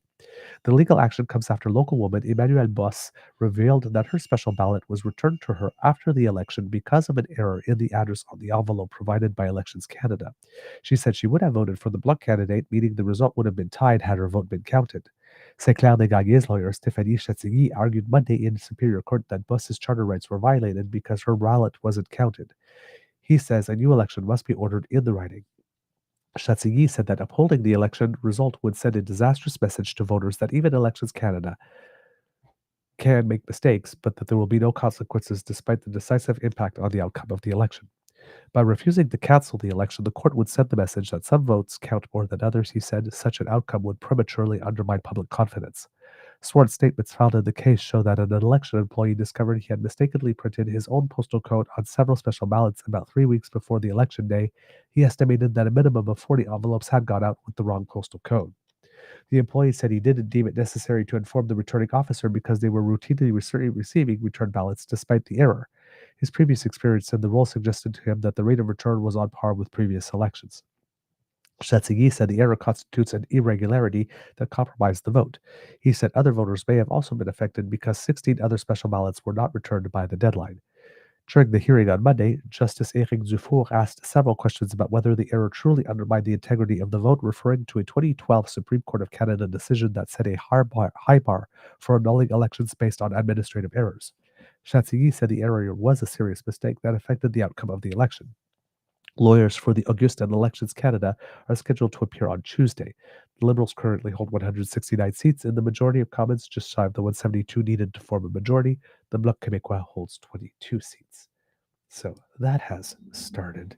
And the last little thing I have from Canada also involves the previous election campaign. And we talked about this on our show. By the way, on the previous, I think in that one, that a new election probably needs to be held. That one, it's, you know, either they count the vote and they consider it a tie, and then they do what they need to do in the case of a tie to break that tie, or they hold a new election. But yeah, I mean, in this case, one vote does mean a different result. And I mean, that truth is so evident, I don't see how you get around it. This also from early in September, around September 11th. This is from Francis Tessier Burns of CBC News. Canada's Chief Electoral Officer Stéphane Perrault was in Kuujjuaq, Nunavik that week, during that time, to apologize for service failures during the last federal election, which ultimately led to some Nunavummiut not being able to cast a ballot.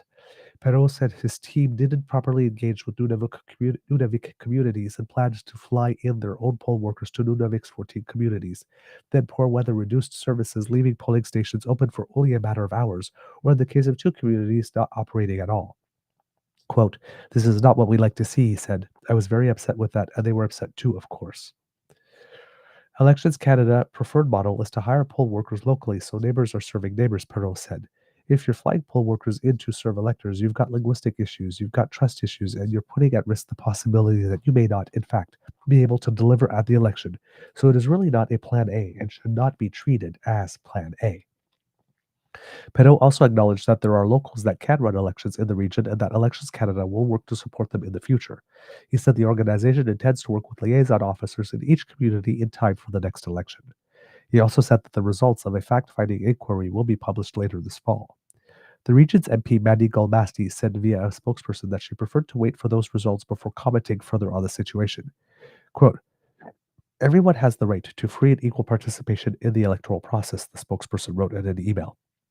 The minister is looking forward to reading the final, pardon me. The minister is looking forward to reading the final report to see how Elections Canada can, in the future, better guarantee voter access. Maggie Putuluk, an assistant director general for the Kativik regional government, was among those in attendance when Perrault issued his apology during a meeting at the KRG offices. She said that she recently accompanied a team from Elections Canada to tour four of the region's communities. Quote, "I think it opened their eyes," she said. "They got to see our reality in Nunavik. They also saw that we have enough infrastructure and staff to organize elections." This week's meeting was also the chance for community members to share their experiences. Adami Kaligo, Ivujevic's mayor, reiterated that he was disappointed that he did not get to vote. According to Kaligo, Elections Canada workers landed in his community to use the bathroom and then left quickly afterwards. "I did not receive one piece of paper or information in regards to the subject of elections," he said in Inuktitut. "The residents of Ivujevic, we are trying to live democratically and be recognized," he said. For Putulik, it'll come down to concrete actions once the next federal elections come around, but things are off to a good start. Quote, "Inuit are very forgiving and welcoming people. We accept a sincere apology with grace and we believe in moving forward," she said. "We're going to have a better relationship with Elections Canada, and so I have faith and I'm quite optimistic that moving forward we will be exercising our right to vote at the next federal election." That's another riding in which they could redo the vote if they really wanted to, but it seems that there's no request for it at the moment from there. Once again, kids and cubs, I apologize. I need to blow my nose.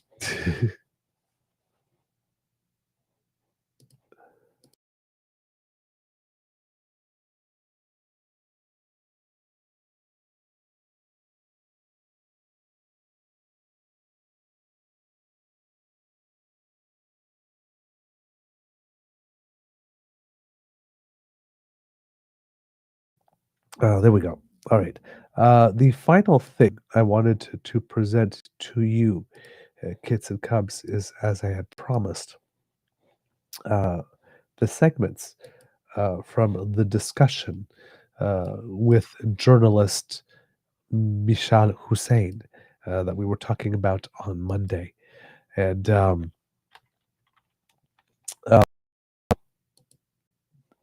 during that interview that we showed you on Monday, we showed you the more domestic components. So things about climate change and how he views the job of prime minister and things of the like. But there were two moments specifically during the discussion uh, where they were talking about things more of an international flavor, specifically Palestine and specifically Ukraine. And in this particular case, he was, you know, how would I say, we learned some things from him in these answers uh, that some of us might have been able to guess or figure out, but not necessarily hear him say off explicitly. And it helps to understand a little bit more what it is that he is doing, and gives us some information, some context in which that we can fit certain decisions that we see in order to be able to understand them better, what motivated them. So here, there's two parts to this answer when he is talking about Ukraine. The first part is some stuff that we would more expect, and the second part is how it is his perception of Vladimir Putin in the situation where he. Can we explore that first through Ukraine? You are part of the coalition of the willing. You have a big Ukrainian Canadian community, so Ukraine is important to the country as a whole, as well as I'm sure to you personally. President Trump is now talking about Ukraine winning, but when he does so, he emphasizes that Ukraine, he thinks, is going to do that with Europe's help. To what extent can Ukraine win without the US being fully front and center and offering the security backstops for the future? Okay, so there's a lot in that question, and I think it's important to distinguish the components. Ukraine, with Europe's help, with Canada's help, and Canada is the largest per capita contributor to Ukraine. In dollar terms, we're contributing militarily and on a humanitarian basis as well. And we've been there from the start, and the start was 2014. The start was not 3 years ago. The start was 2014 with the illegal invasion and annexation of Crimea, attempted annexation, I guess. The U.S. is essential for a few things with respect to Ukraine. It is essential for certain military equipment, the provision of that military equipment. We are happy to, or we understand the need to buy that equipment on behalf of Ukraine or to help Ukraine finance that equipment in many cases. So it doesn't have to be directly supplied by the United States. Obviously, it would be easier if the U.S. were doing more direct provision, but that's not an insuperable issue. What is essential is this other part of your question is, when there is an end of hostilities, some form of ceasefire, peace, frozen conflict, however it ends up being, the coalition, the first line of defense will be the Ukrainian army reinforced. The coalition of the willing, of which Canada is a member, UK, others, France, will provide important security guarantees. But the ultimate backstop does need to have some form of backstop, in our judgment and judgment of many others, of the United States. So the United States there's been no commitment. There has been, which is why I asked you, how far can Ukraine get? There has been, well, there's winning. There's winning. We can debate how that's defined, but winning militarily on the battlefield, getting to a position where there is a peace accord, a ceasefire, a frozen conflict, some understanding. They can get to that position with the support of Europe, the support of Canada, the support of Australia, the support of a few others, and with the U.S. more in a secondary role. Having a durable peace, a durable end of hostility, will require U.S. It will require the form that could take is under active discussion at the military level, at the national security level. We are part of those discussions. It is right that nothing has been concretely agreed and spelled out, but I would say the level of engagement is encouraging. With the US? With the US, So yes. you're hoping you get that. So there you go. So that's the first aspect of it. How he's seeing the relationship with the U.S. and what type of role that the United States is going to play as some type of backstop with this. Now we get to the other protagonist in the conflict, Mr. Putin. Let's go back this up just a little bit there. With the US, So yes. you're hoping you get there. The problem is that right now it does seem that Russia is emboldened. Drones in NATO airspace, jets in NATO airspace, as happened over Estonia. I would rephrase. Russia's under pressure. Russia's under pressure. They're trying what they can to shift, but they're under economic pressure. Their military situation, they were making some progress over the course of the summer. That progress has stopped. Some of it's begun to be reversed. But it's somewhat. unnerving for a country like Estonia to have Russian jets in its airspace. It's under. Canada has frontline troops in Latvia. All right, but here's a very concrete thing. If that happens again, do you support the idea of a NATO country shooting down that Russian jet? The direct, all options are on the table without question. There are ongoing consultations within NATO. NATO countries defend themselves, and certainly we will do what's necessary in order to protect those countries. Are you warning Russia that it is possible Of that course. a NATO country That's would been shoot directly down one of their planes? If I may, so that, for example, the Polish government has made those warnings directly in public. There is a precedent because Turkey did it to a Russian plane 10 years ago. Yeah. Is that the kind of message that you think it might take at a moment like this to show Russia that NATO is serious? Because President Trump isn't really showing Russia that America is serious about Ukraine. I think President Trump has been very important in this process. He has given peace a chance, so to speak, with Russia. He has been, at lines of communication with Vladimir Putin, with his special envoy, Steve Witkoff.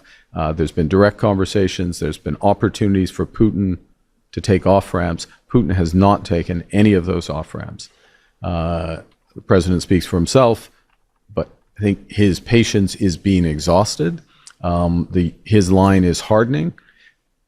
The likelihood of further economic sanctions against Russia is increasing, and the severity of those next phase of sanctions could be a different order of magnitude than previous rounds of sanctions.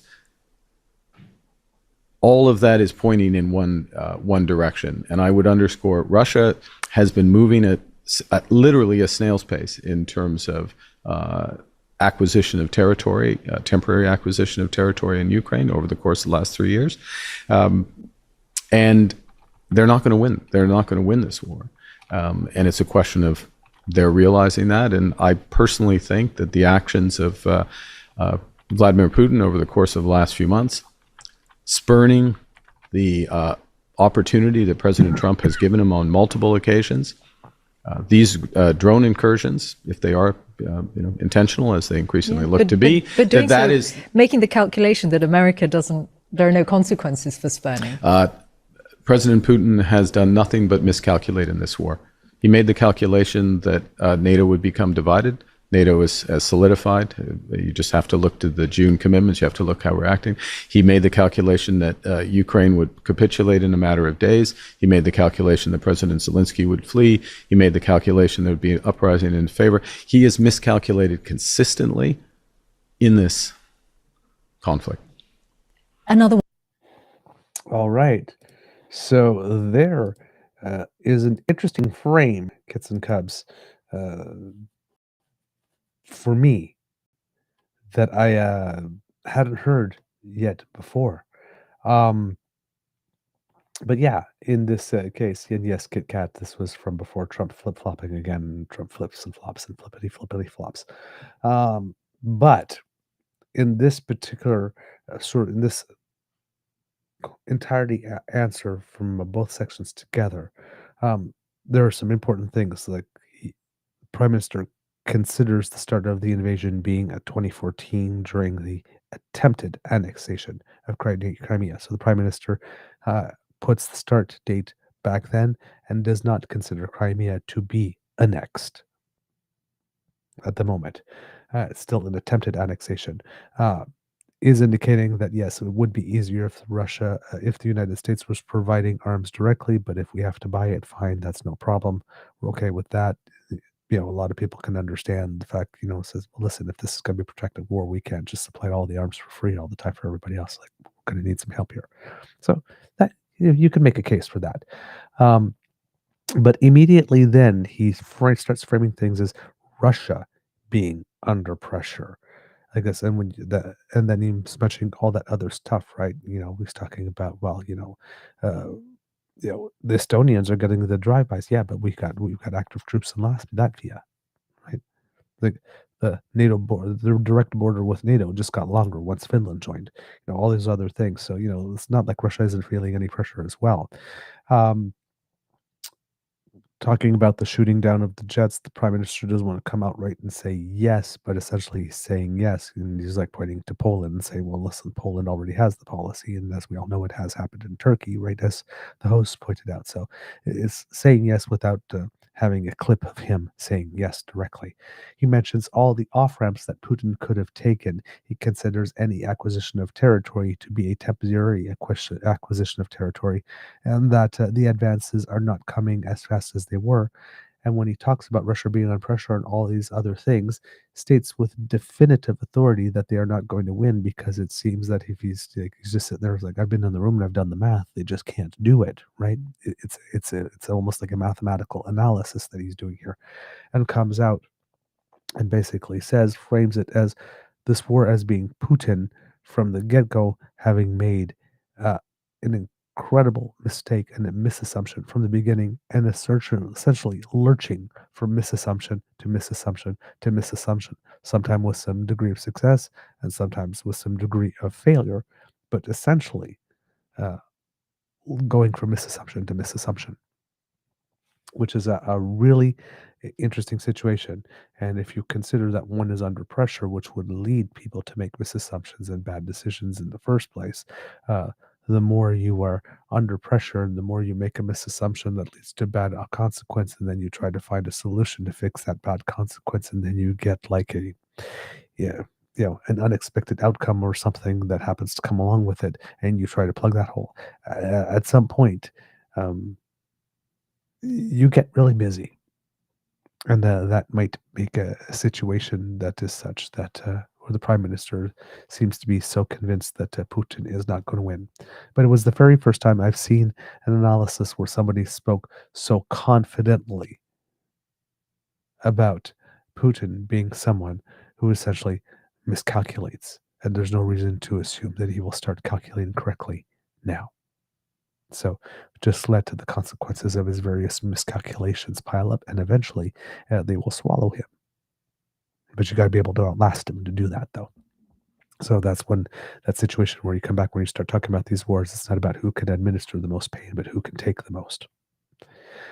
The second point here was with regards to Palestine, and it's a very, very short one, but there's a little bit here that explains how he sees the decision to recognize Palestine could have served.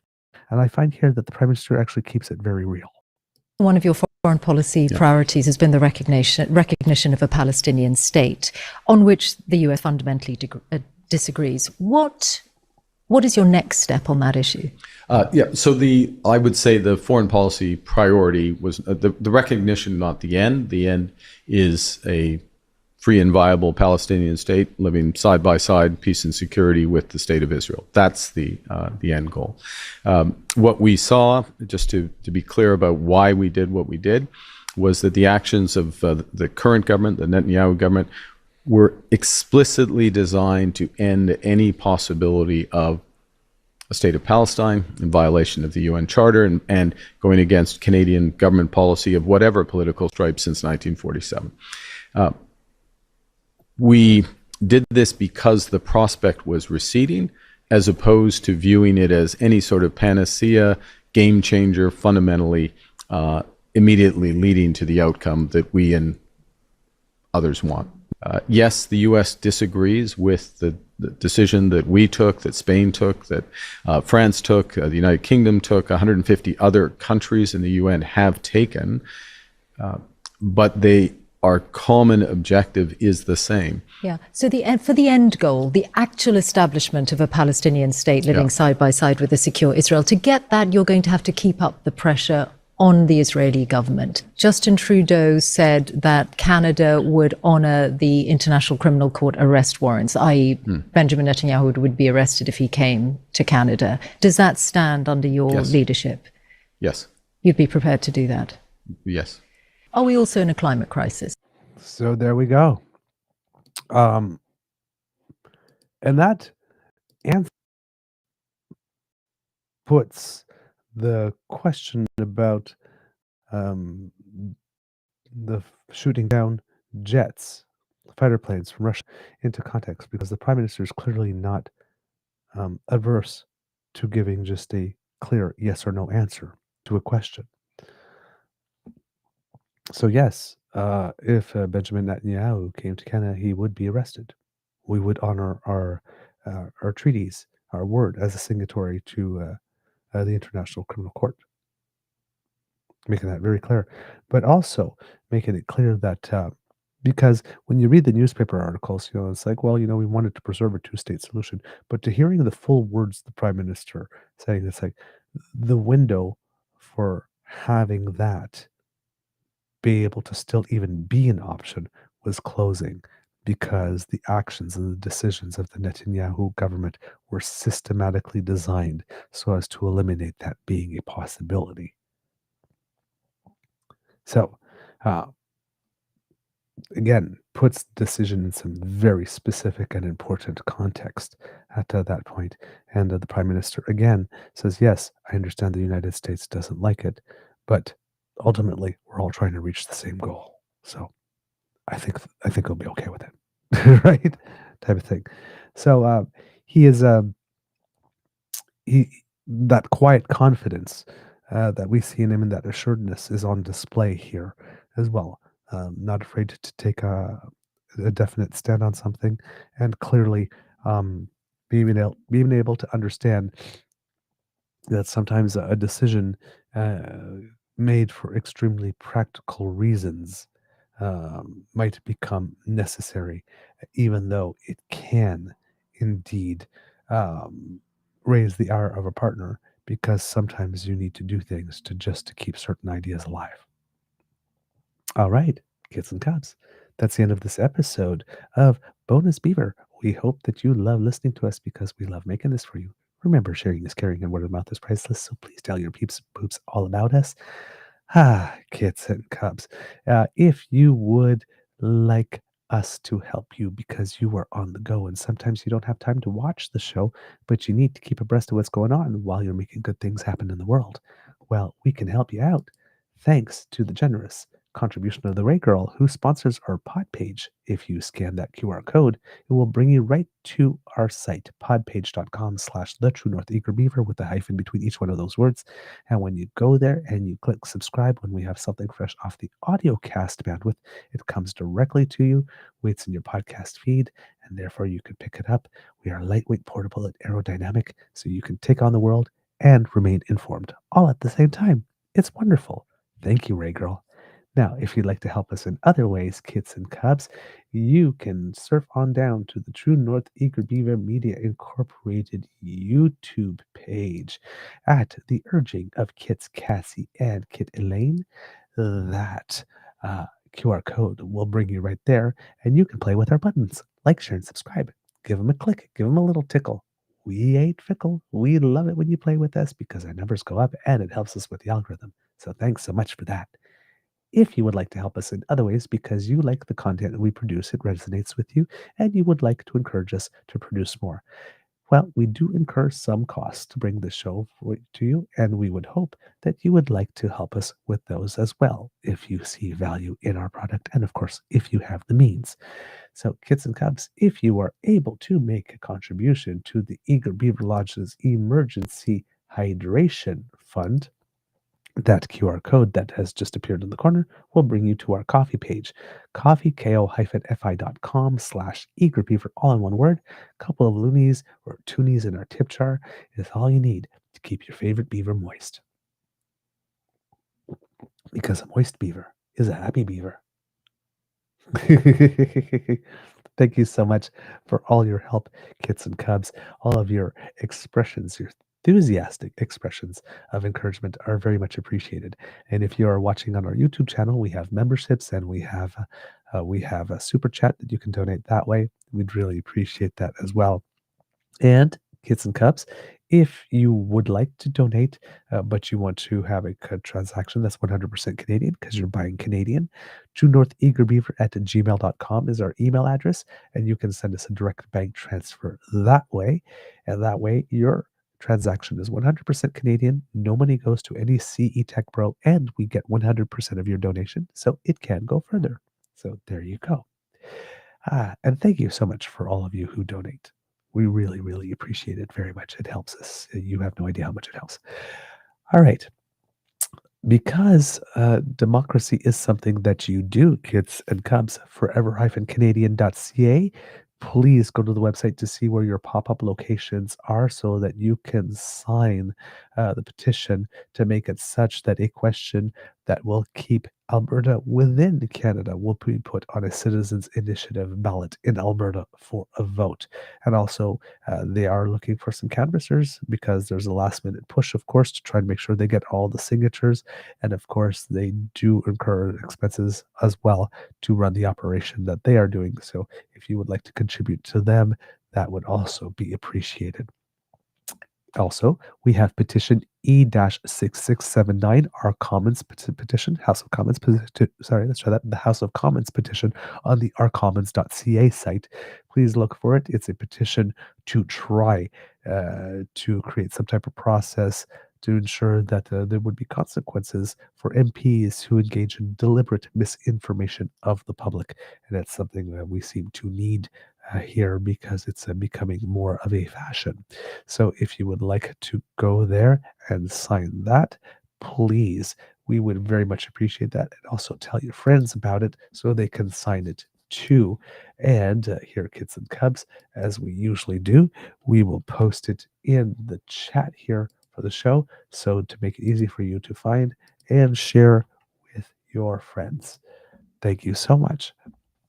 Kids and cubs, if you are living in the province of Quebec, you have municipal elections coming up on November 2nd. And if you're living in Yukon Territory, you have territorial elections coming up on the 3rd.